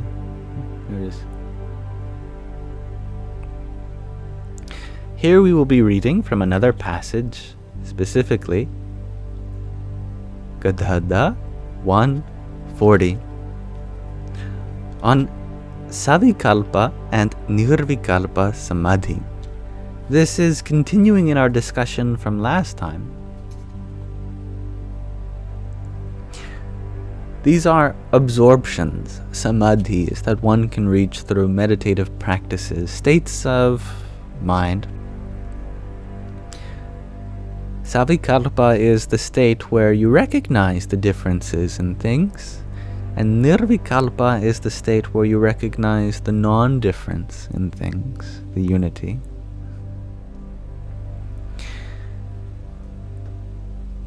Being a tradition from Vaishnavas, which are dualistic in nature, we are probably going to hear about the importance of finding differences, of recognizing distinction in Savikalpa Samadhi. So, in the early hours of Maha Suddhi IV, Samvat 1876, or the 19th of January, 1820, in the Gregorian calendar, Sriji Maharaj was sitting on a large decorated cot on the platform under the neem tree in front of the mandir of Sri Vasudeva Narayan in Dada Khachar's Darbar in Gadada. He was wearing a white case and had covered himself with a white cotton cloth. He had tied a white pak around his head, from which hung a tassel of yellow flowers. Also, he was wearing a garland of yellow flowers around his neck. Very fashionable. At that time, an assembly of munis, as well as devotees from various places, had gathered before him. Thereupon, Muktananda Swami asked Sriji Maharaj, "Maharaj, what is Savikalpa Samadhi and what is Nirvikalpa Samadhi?" Sriji Maharaj answered, "If a person has become engrossed in the form of God, does not have any impure desires, but does have some pure desires, for example, I wish to become like that great sage Narada, the Sanakadik," I pronounced that wrong, Sanakadik, "and Shukaji," or I wish to go to the hermitage of Narayan and stay with the munis there to perform austerities, or I wish to go to Shvetdvip and become like a mukta, a liberated being of Shvetdvip by performing austerities, then such a person is said to be in Savikalpa Samadhi. On the other hand, one who does not entertain such thoughts, and having attained the attributes of Akshar Brahman, remains engrossed only in the form of God, is said to be in Nirvikalpa Samadhi. Thereafter, Muktananda Swami asked again, "Maharaj, what is the difference between Bhakti, loving devotion, and Upasana?" Sriji Maharaj replied, from a verse from the Srimad Bhagavat, which I will attempt to read. Shravanam Kirtanam Vishnoho Smarnam Bhada Sevanam Archanam Vandanam dasyam sakyam atmanivedanam. This verse lists the 9 ways of offering bhakti to that source energy, God. 1 is shravana, listening to spiritual discourses or devotional songs relating to that source. The second is kirtana, singing or talking about that source. The third is smarana, remembering. The fourth is padasevan, which literally translates to serving the holy feet. And feet in Eastern traditions is recognized as what grounds you. Literally. The fifth is archana, which is anointing with sandalwood paste, etc. This refers to the tilaks and the various kinds of bindus and decorations that are on the foreheads of spiritual aspirants. The sixth is vandan, bowing before God. The seventh is dasya, behaving as a servant. The eighth is sakya, behaving as a friend. And the ninth is atmanivedan, unconditionally offering oneself and all of one's belongings to that source with absolute submission, which is from the 7th canto, 5th chapter, 23rd verse of the Srimad Bhagavat. So, Sriji Maharaj clarifies, to worship God in these 9 ways is known as bhakti, devotion. Upasana can be defined as having a firm conviction that God eternally possesses a form, even if a person becomes Brahma-rupa. Brahma referring to God, Rupa means form. That conviction would never disappear. Moreover, if they happen to listen to scriptures propounding the view that God is formless, they would still understand God to always have a form, regardless of what is mentioned in the scriptures.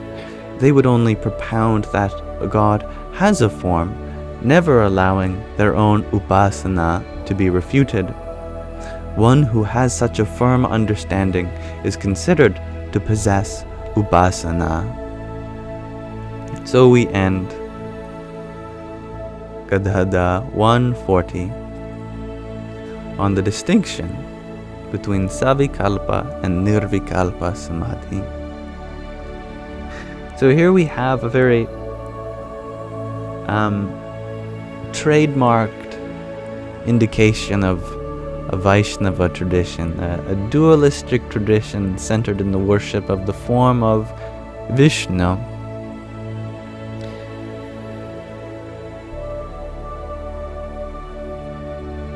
For Vaishnavas, it's all about the form of Sri Krishna Bhagavan. They're not interested in the formless, the Nirguna Brahman. But that is also an equally valid path. One that is expressed by Advaita Vedanta, for example. So thank you for listening. And thank you, Lori Bordeaux, for your beautiful paper crane. I still gotta learn how to make one myself. Jai Sitaram. And thank you, Dipini, for your heart me. Hari Om Tat Sat. And thank you, Cryptic, for 200 roses. Everyone can go home with one in their left hand and one in their right hand.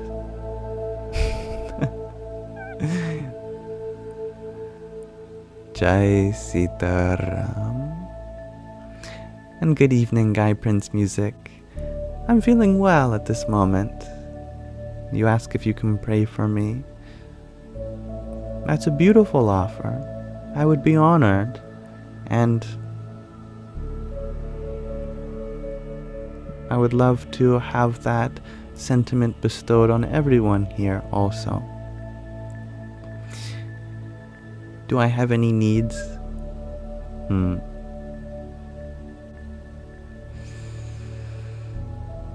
I think I need to be more humble. You can pray for that I can be more humble. I give you permission. And thank you, Marcy, for your finger heart and Rosa. Hari Om Tat Sat. And thank you, Lori, for another paper crane. Jai Sitaram.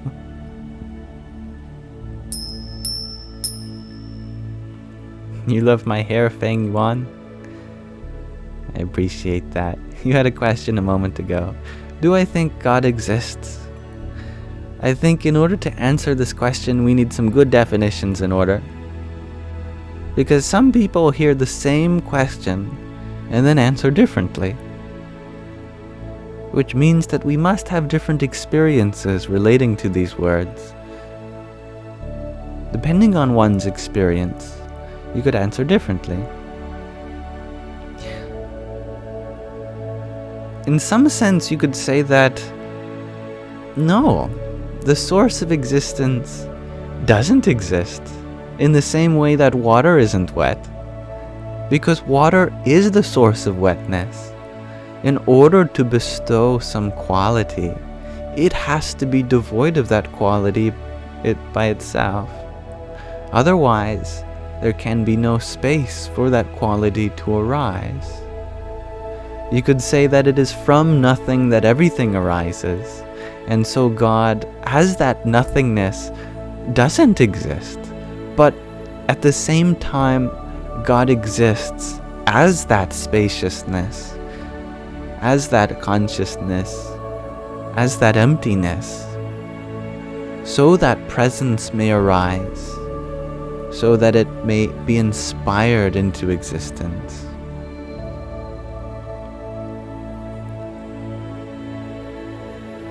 And Sarah, you had asked a moment before. You really want to lose weight, and you don't know where to start. Any advice? I'm with you. I've been underweight my whole life until recently. It wasn't until I got a hold of my anxiety that I started to enjoy food. Most people just enjoy it. I had to learn how to enjoy it. Took me 20 years. Now I love eating. And now I love eating a little too much. Now I've got a big belly. Well, big for me at least, since I've never had one before. Your situation also? Well, I'm happy to relate with you in that. Now it's my lesson to learn how to take care of my body from the standpoint of exercise also. I've learned how to give my body its nutrients, the calories it needs. Now I also need to learn how to utilize those calories, expend that energy for good. So I'm in the learning process as well. At the same time, we must fall in love with our body. Because it's from our body that we do so much service. And it is through rejection of the body that we turn to even more pleasures of the senses. We try to drown ourselves in indulgences so that we feel happy. But if we are already happy with the state that we are, then where is the need to seek happiness elsewhere in these indulgences? So ironically, the way to a healthier body is the same path as the way to accept your body. They come hand in hand. The more you love yourself, the more your body will be conducive to that love. As my mom says about herself, I've got the body of a god, and that god is Buddha. Specifically referring to the happy, chubby Buddha.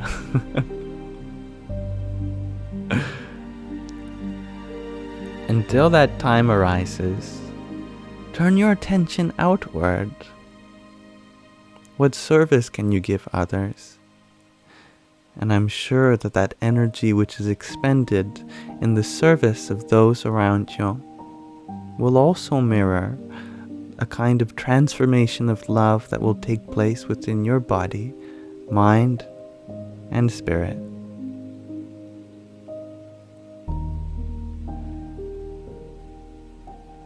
And thank you, Aquarius lady, for your tiny. I am happy to have you here. Yippee! Guy Prince Music, you share that I can pray for your health.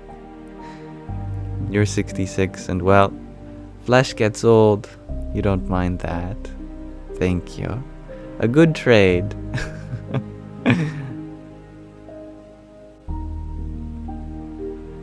I pray for you and you pray for me. Let us pray for each other and be united in prayer.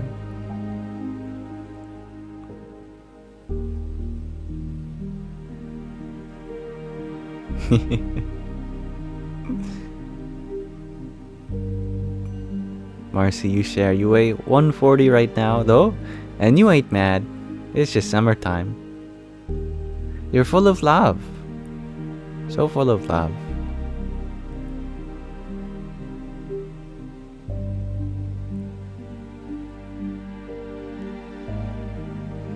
My mom has never been happier with my body. I got the sweetest message the other day from a fellow mom who sent me a voice message that said, I don't know how to say this, but I've been watching you and your face has been getting rounder, and I'm so happy, like, yay, you do eat.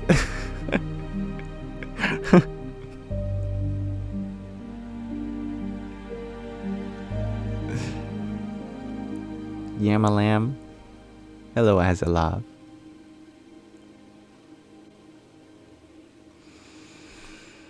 And thank you, Cryptic, for your 6 tiny dinies.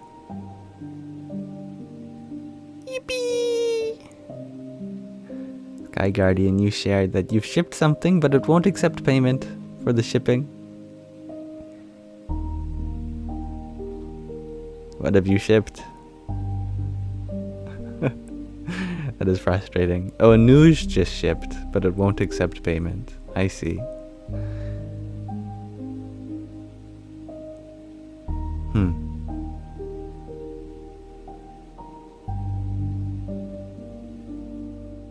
I'm sure all is meant to be.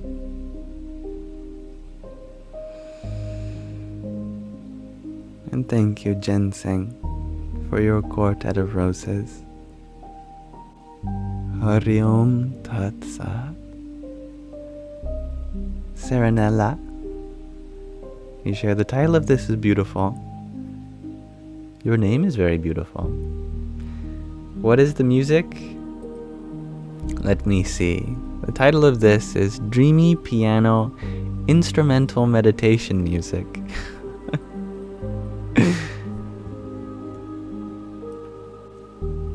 Here, I can copy it and put it in chat for you. You can find it on SoundCloud.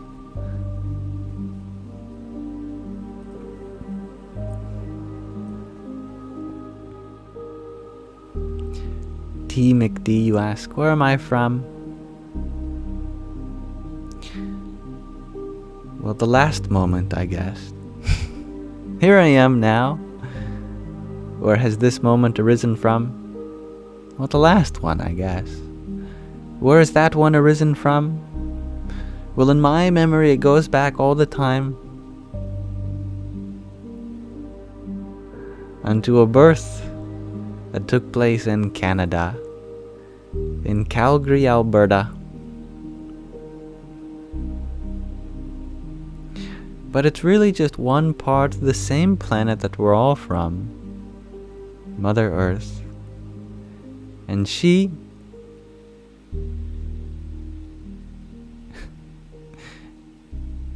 is what unites us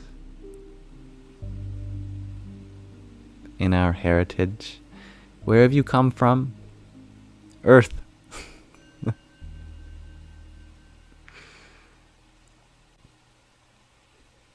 Thank you, Azalov, for your sunglasses. Hari Om Tat Sat. And MJ, thank you for your paper crane. Beautiful. I really need to learn how to make one. How many of you know how to fold a paper crane? I'm curious.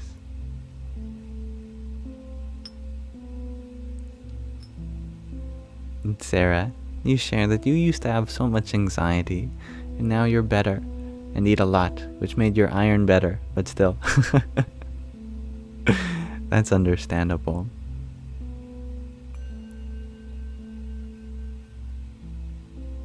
Cryptic, you ask, what's my guilty pleasure?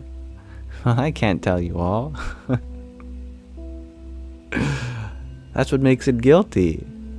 I'm too embarrassed to share.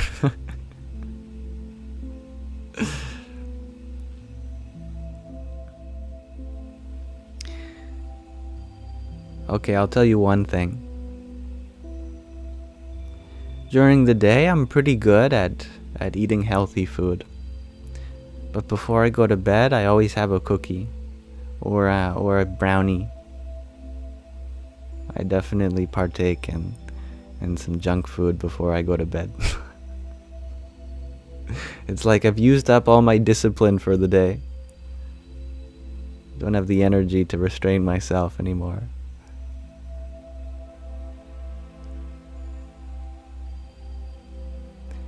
Babe, you share that you can fold a paper in half, that's about it.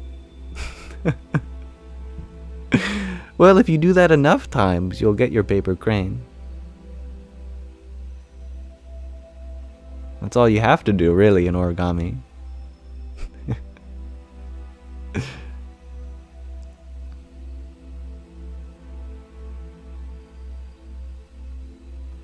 And I was originally from Calgary, Cryptic, but I no longer live there. And I live with my family on the West Coast. Marion, you ask, where did I get my symbols? My tiny little hand symbols? I got them from my mother, who found them at a thrift store. An antique thrift store. She said, I have to get this to you. They're called Manjira, and go by many, many other names. And she got them for me because I'm always chanting the Hare Krishna mantra. And that's what the Hare Krishnas used to chant as well. They use these little hand symbols. So I'm afraid I don't know. But I'm sure you could get them online.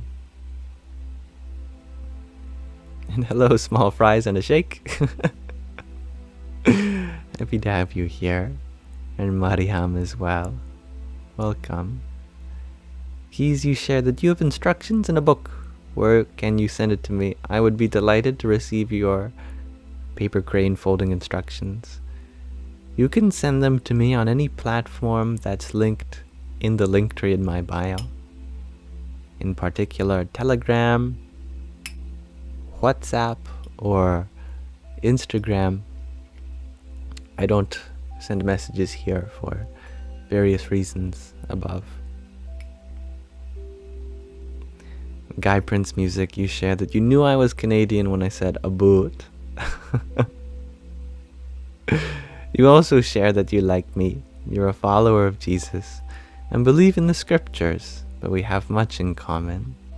I agree. And I also have so much faith for Jesus and his words.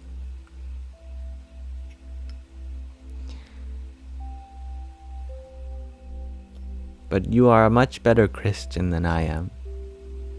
certainly. And Moonflower Magic, thank you for your heart me and team bracelet.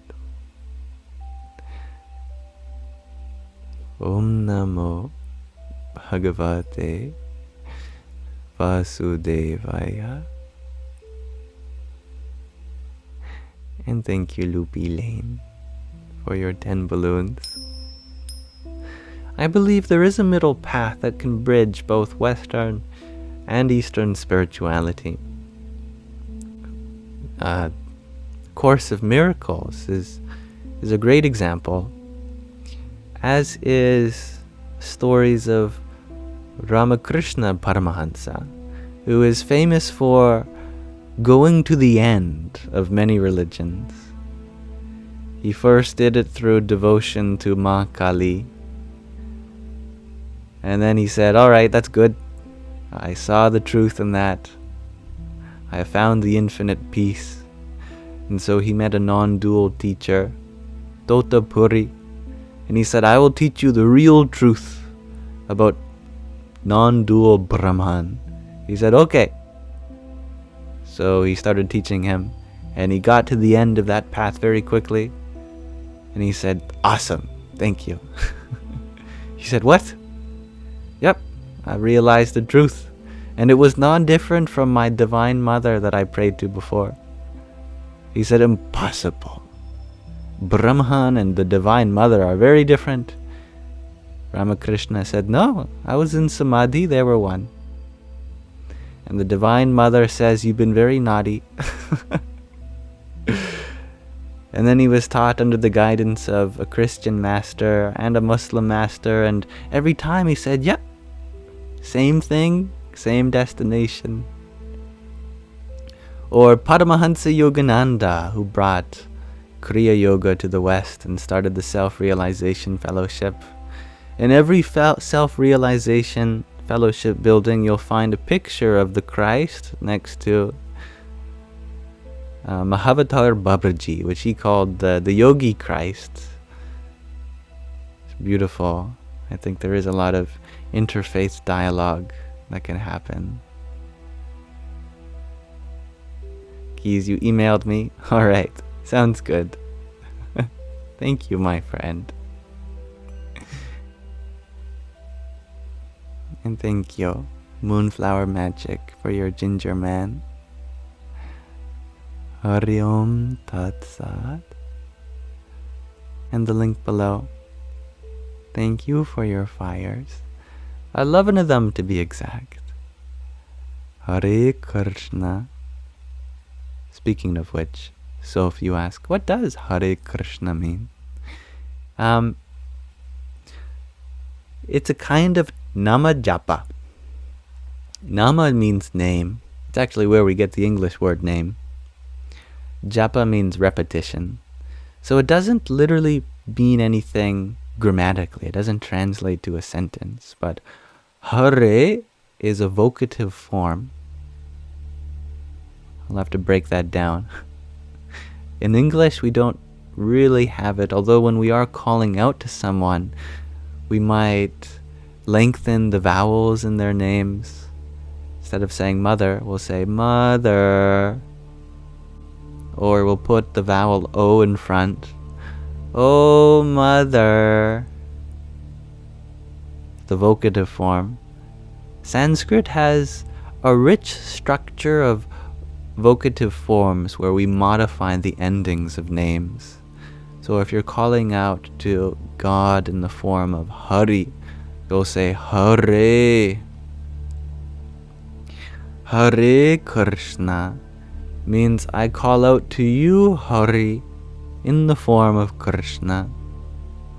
Hare Rama means I call out to you, Hari, in the form of Rama. But literally, we can break down the meanings of these names also.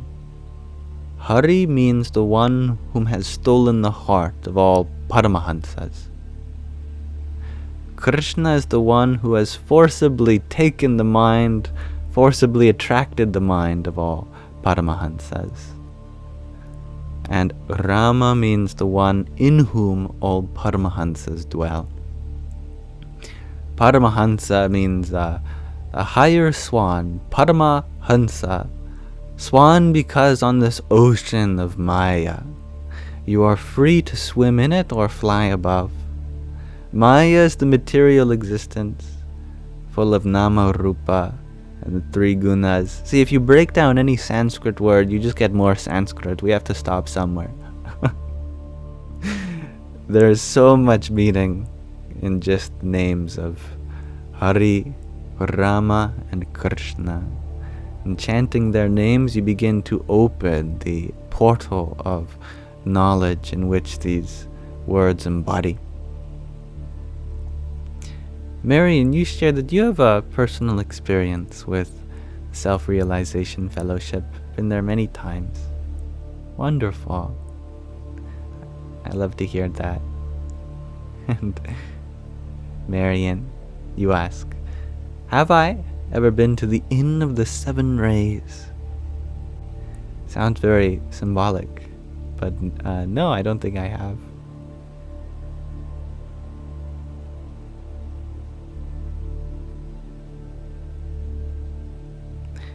Maria is your middle name, says Marianne. Very interesting.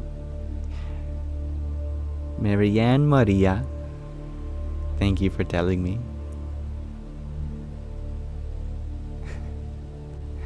Did I thank you, Keys, for that finger heart? If not, I thank you again. I think it is perhaps time to start wrapping up today's Sangha. But I am so grateful for the opportunity thus far to be with you all. And I have a surprise coming this week that I'm going to be working on as soon as I get done this. A very interesting sort of surprise that you'll be seeing in this Sangha soon. And my interview was lovely. Thank you for asking, Small. That reminds me, after we do this live stream and come to a close, on my Instagram story, I'll say again that I'll put the link to the interview. It's uploaded already, apparently. So it's there for you to watch. It's fun. It is part of it is a debate. I will be honest, there is some debating that happens during the interview. Not between me, but between other guests who are very passionate in their own experiences.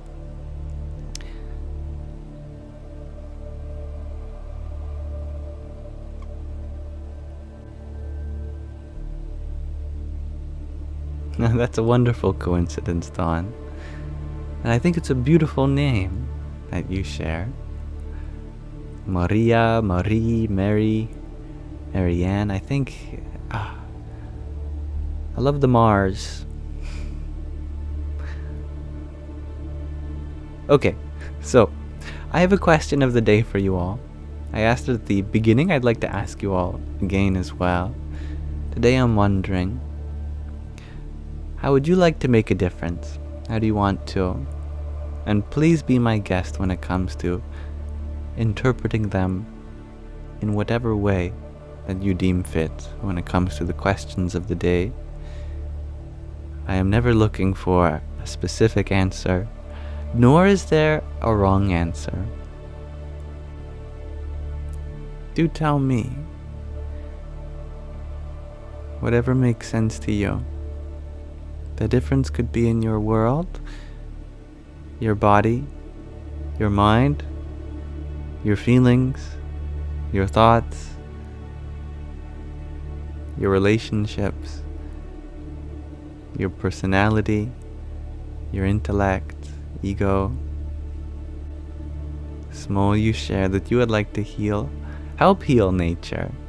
That's so sweet. Let us be a band-aid for nature. We are a part of nature, thus we should heal ourselves. Dr. Ginny, you share that you would like to inspire people too. Whoops, you got cut off. But I'm sure you will inspire people too.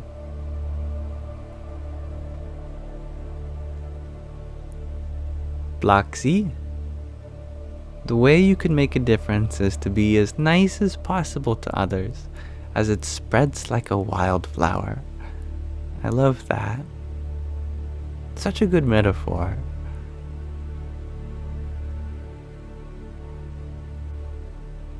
Sunny, you shared, trying to influence others to love themselves and to love nature. So sweet. And you know, one way you can do that is by loving yourself and serving as a beautiful example of what it means to have self-love and love for nature.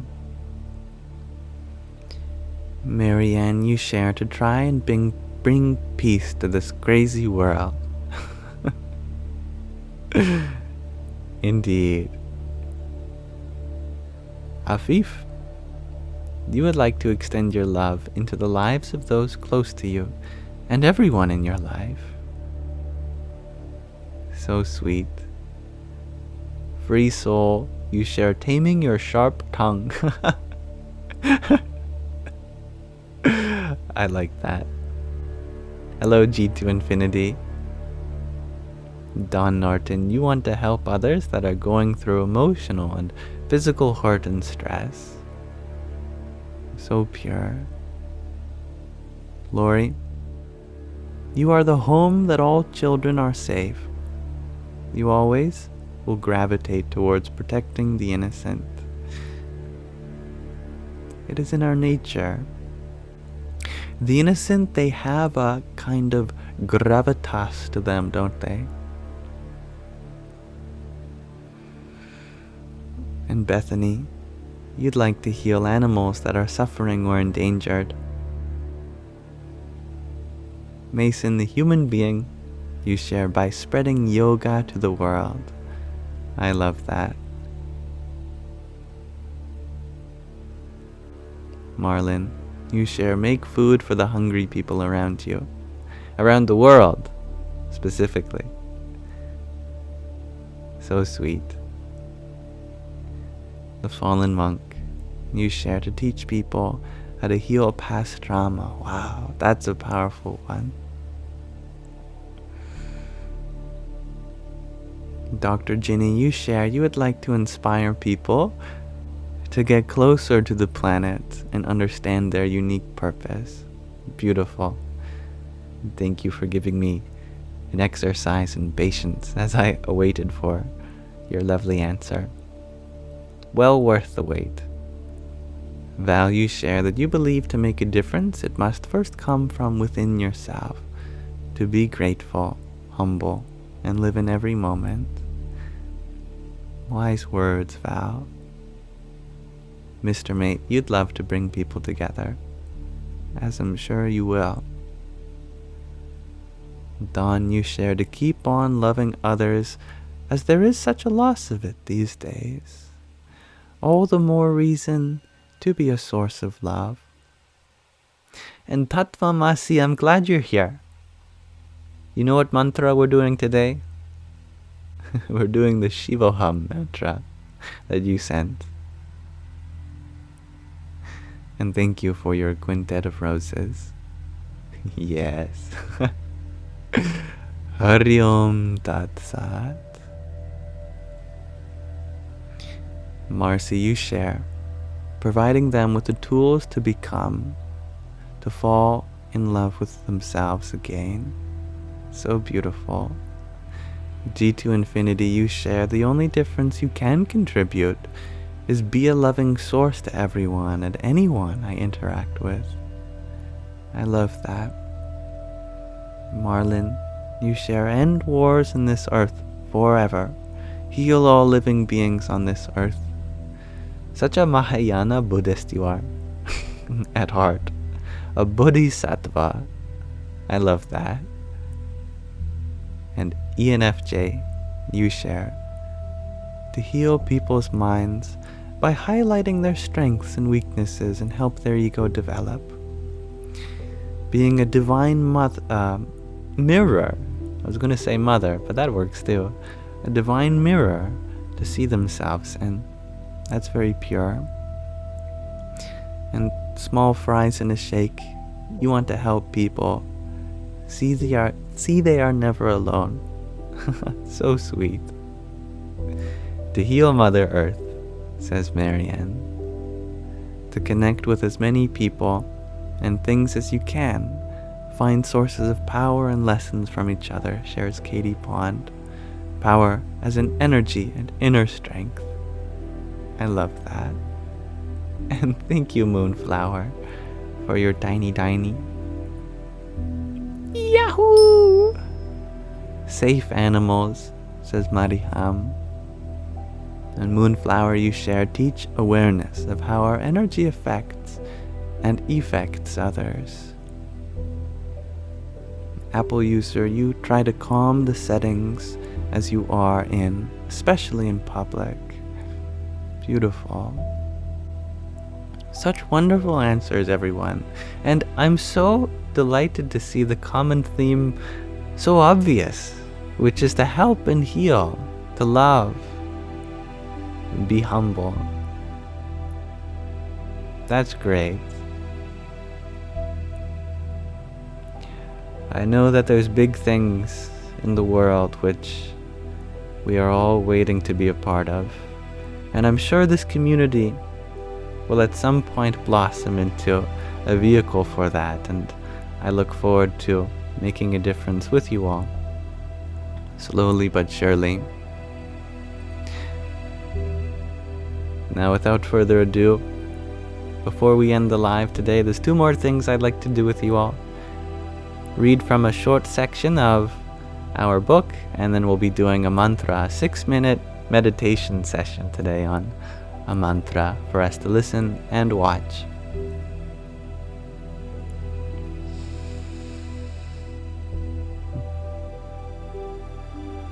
And Mer Bear, you added, I'll read this one as well. To teach the children how to be respectful and know the difference, but to respect themselves first. I love that. Yes. And in the same way, I'm sure children have so much to teach us about those things too. Or our inner self, child. And it has been an honor having you here, Dawn. Apple user, you also asked, would I ever create a community, like in person? I don't know. Yeah, I haven't thought about it.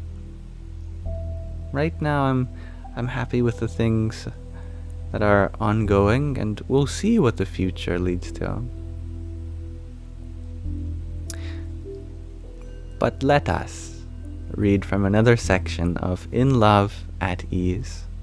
Speaking of communities, this community is a very international one, the BAPS Swami Narayan Sanstha. Its past president and guru, Pramukh Swami Maharaj, is at the epicenter of this book, given that this is his love, his ease, which we are discussing, and everyday spirituality with him. We are going through various love stories between himself and devotees, to which he had millions. And let us learn from some of the love that he shared in this second chapter, In Love. Swami Sri remembered those whom he loved and communicated it frequently. He showed others that love is an active display of effort, not a passive assumption. He therefore worked hard to keep in touch in an effort to nurture that love. Swami Sri initiated several monks in 1973, with many of them originally from Africa and Europe. In 1974, Swami Sri left for an extended spiritual tour abroad for the first time. The young sadhus were instructed to stay in Sarangpur while Swami Sri was away. They loved the idea of spending time in that small, untouched village in Saurashtra under the guidance of the elder monks, but they did not like the idea of being away from Swami Sri. After the morning assembly one day, there was a buzz in the courtyard. Someone shouted, There is a letter from Swami Sri, and it is postmarked from London." Everyone gathered around the young monk to see what their guru had written. One of the sadhus started reading the letter aloud. "All is well here. I think of you often amidst the hectic travel schedule and the endless interactions with the loving bhaktas, devotees. I was just having a small piece of pistachio barfi which was offered to the murti of Hari Krishna Maharaj, his Ishta Devata. As I was putting it in my mouth, I thought to myself, what are my loved ones in Sarangpur eating? Just a word to say that I am thinking of you all. Yours, Shastri Narayan Swarup Das, which was his former title." The sadhus had tears in their eyes. Swami Sri remembered them in a sea of loving bhaktas and other sadhus while abroad, and took the time to articulate it. After returning from his 1988 global spiritual tour, spanning more than 8 months, Swami Sri traveled in India for an additional 3 months before finally arriving in Nadiad. He called Sarva Mangal Das Swami and Jan Mangal Das Swami to his room. Both sadhus walked into the room not knowing what to expect. While it was not uncommon for Swami Sri to call them together, given they had traveled as a pair for almost a decade, there was nothing to discuss regarding Swami Sri's travels or the festival celebrations. Swami Sri asked them to close the door behind them. They walked in and sat by Swami Sri's sofa. The Guru moved his upper garment and unveiled a small manual orange juicer for the 2 sadhus. They had tears in their eyes. So sweet. Nearly a year ago, before Swami Sri left for his travels to Africa, Europe, and North America, the 2 sadhus had asked Swami Sri for a small favor. They fasted 7 days a month and broke their fast with lemon water. The problem was that the mandir kitchen was locked, and they did not readily have access to the keys to make lemon water when they needed. As young sadhus, they decided to go straight to their guru to share their frustrations.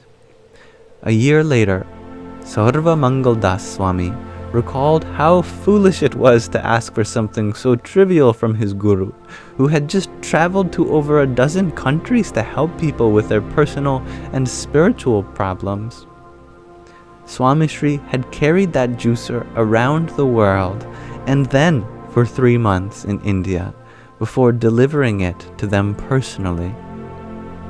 Swami Sri asked them to open the box to make sure it was what they needed to make lemon water. He explained its features and then apologized. "Sorry it took me so long to get it to you, but I wanted to give it to you in person. You both fast so frequently that I wanted to make sure I provided this small item for you." The 2 sadhus were overwhelmed by the extent of their guru's deep concern for them. Swami Sri not only remembered those he loved, but he also went to great lengths to express his love to them. And you're drinking lemon water right now, shares Ariat. What a coincidence indeed. Swami Sri's love was persistent, and if at the end it still did not produce the results he wanted, he accepted it as the will of God. He tried hard, but never worried about how it all ended.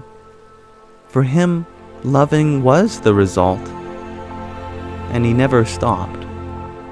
In 1977, Swami Sri had traveled from New York to Los Angeles by road. It was one of his extensive spiritual tours around the country. He visited bhaktas in isolated towns just to comfort them as they acclimatized to life in America. One afternoon, he was in Philadelphia, getting ready to drive to Washington, D.C. He had been on a phone call for quite a while, and no one could seem to figure out with whom. They could hear him repeatedly apologize and ask for a chance to meet.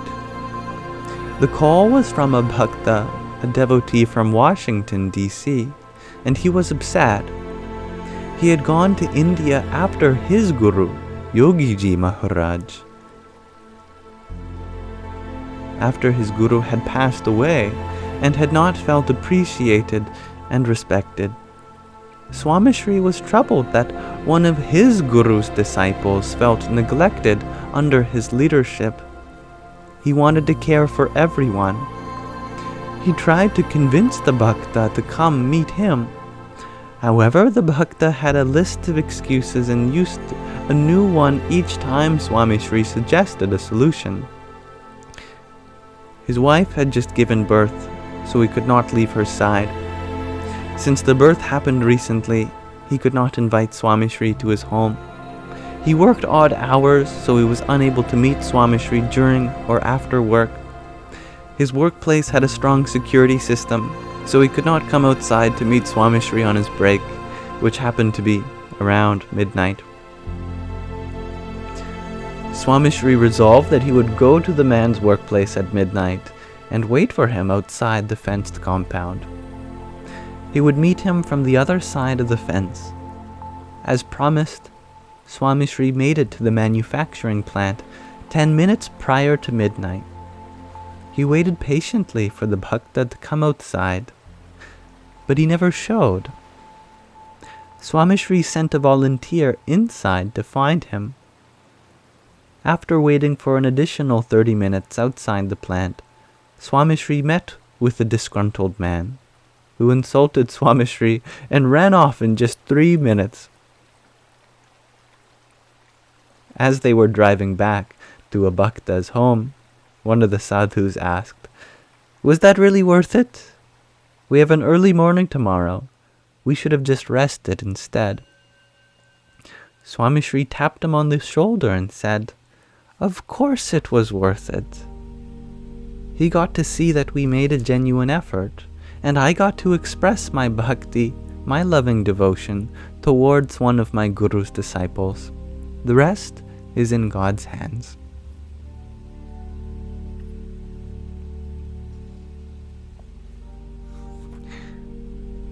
So wonderful. We'll pause our reading of In Love at Ease there for now.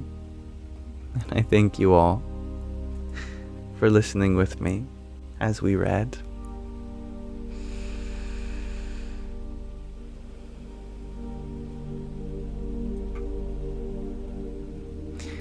Thank you, Moonflower Magic, for your tiny diny a few minutes ago.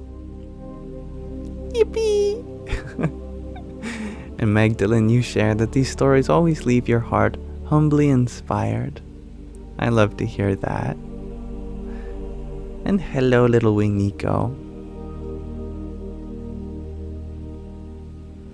And thank you, Free Soul, for your hanging lights.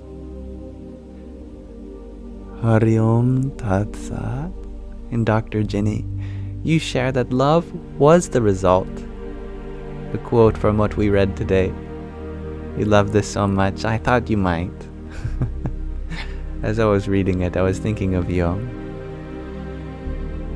And Tatvamasi, thank you for your quartet of roses. And a trio of them as well. Radhe Radhe. Thank you, Cryptic, for your 20 team bracelets.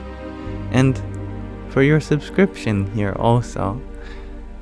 Though it is never expected, nor is it necessary, I am honored to have the opportunity to connect with you here. I appreciate your presence always. Jai Sitaram. Hello, Yam. I almost called you me. Yamzilla. Hello, Gio. You call me Yamzilla. You guys are getting more creative with your names for me. And Simply Dawn, thank you for your heart me. And Tiny Tiny a moment ago too. Yippee! Happy Kath? You ask, what is my religion's? I like that you pluralized the question.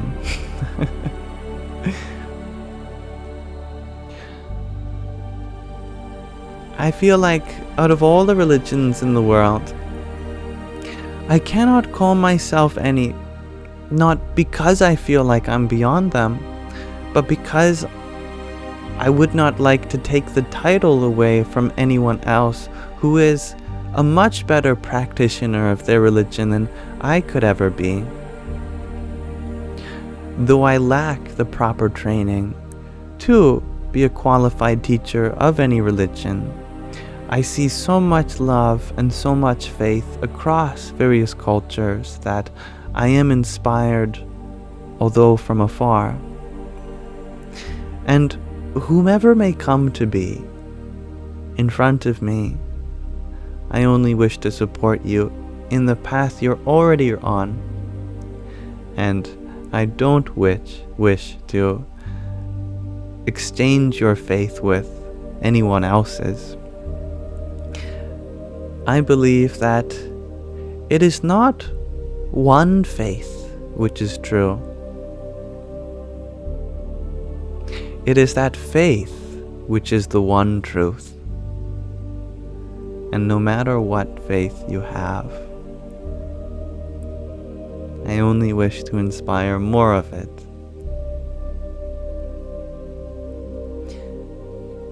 And thank you, Moonflower Magic, for your friendship necklace.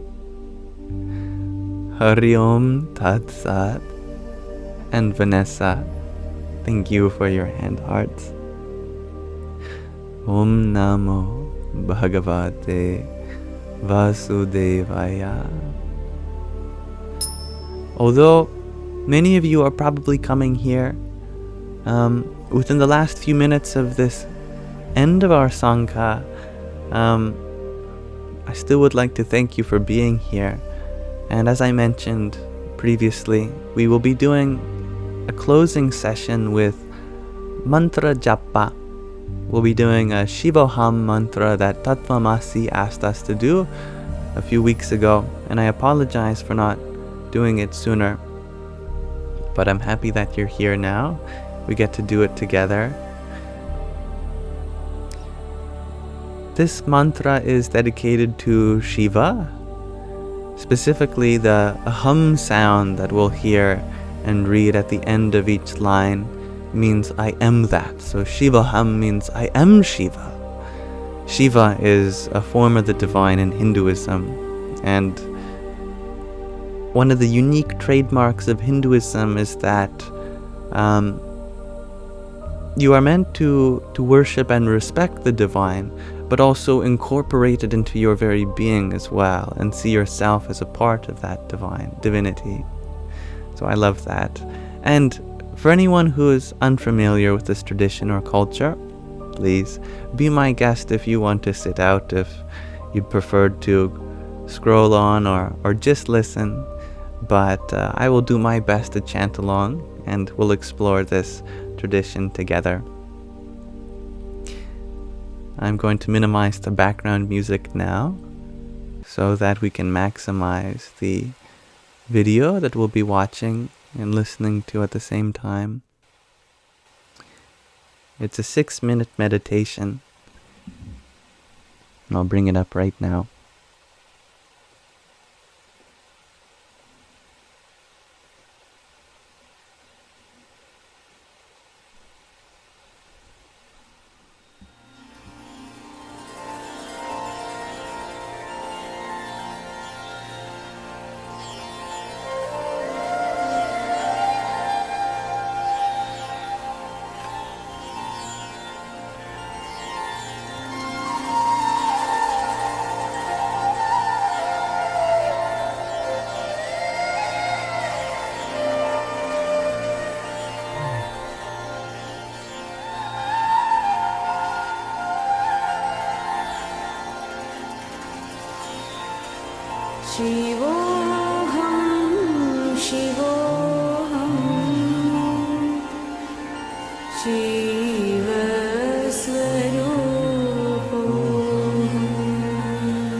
that was lovely.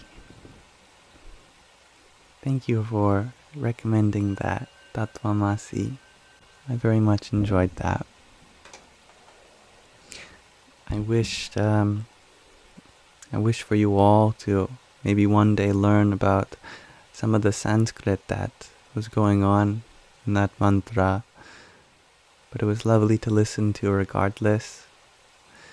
Shivoham, I am Shiva. Shiva Svarupoham.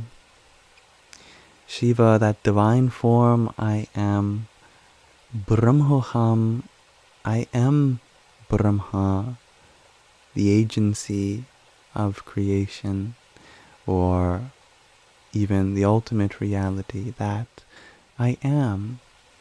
Satchit Anandoham, I am existence, consciousness, bliss. Buddhoham, I am the Buddha, or the Buddhi, the intellect which is capable of discerning between reality and existence. Muktoham, I am a mukta, a liberated being. It's like manifestation. We embody these things as we associate with them.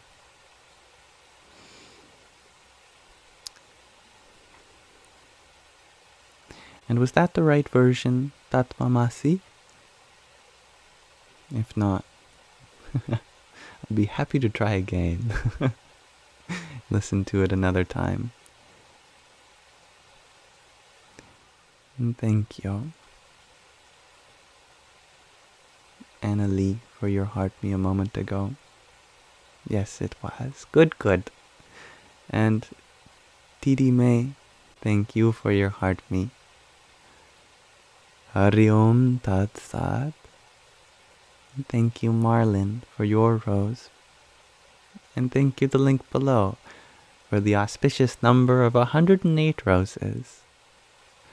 Radhe Radhe. And this one had the lyrics too, indeed. Thank you, Sky Guardian, for figuring that out for us. And Alan, thank you for your rose.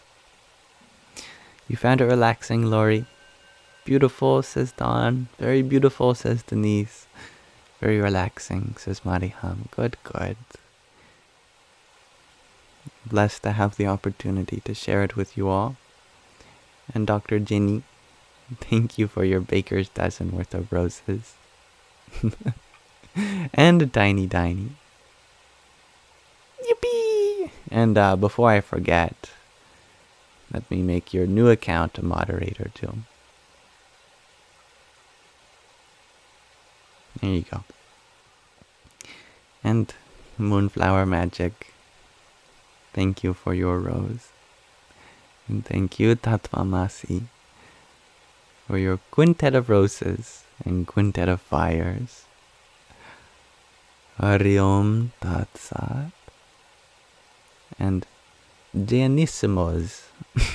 That is how I'm going to pronounce your name if you don't give me a different one. Thank you for your rose. Om Namo Bhagavate Vasudevaya. And Dr. Jenny, thank you for your trio of roses too. And yes, I was on a very interesting interview today. And just after this live ends, momentarily, if you hop on over into the link tree in my bio, there's an icon for Instagram. If you click there, you'll find my Instagram profile. It's the same username, Yamsox. And on my story, I'll put the link to the interview I was on today in case you're interested. It's about an hour and a half, 2 hours long, and it's me and a couple other guests are interviewed on the nature of whether we're enlightened or not. Do we believe in the power of a guru? What scriptures do we teach from, if any? So, a very interesting discussion, definitely. And I very much am grateful for the opportunity to be on it. So, without further ado, we will be ending today's live. I think I say that a lot. Without further ado. I like to say it. It sounds good. Now the recording of this live will also be published to the Yamsox Lives YouTube channel, also linked there in the link tree. So you're welcome to check that out. But best wishes to all of you. I am so happy to be able to be here with you in this journey of life. And thank you, MJ, with love and gratitude. Your trio of roses I receive wholeheartedly. Till next time, Laurie. Later, Keyblade Master Eric. And thank you, Dr. Ginny, for your trio of roses. Just before we go, Alexi, you ask, what's my favorite place in India? I don't know, I have yet to be there. I look forward to exploring it. Wherever I am, that'll be my favorite place. And thank you, Marcy, for your rose.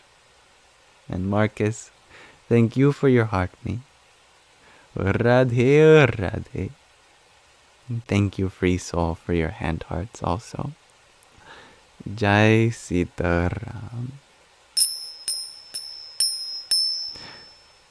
May this live stream be an offering to my Ishta Devata, Radha Krishna. May their love illumine the universe. Radhe Krishna, Radhe Krishna, Krishna Krishna, Radhe Radhe, Radhe Shyam, Radhe Shyam, Shyam Shyam, Radhe Radhe.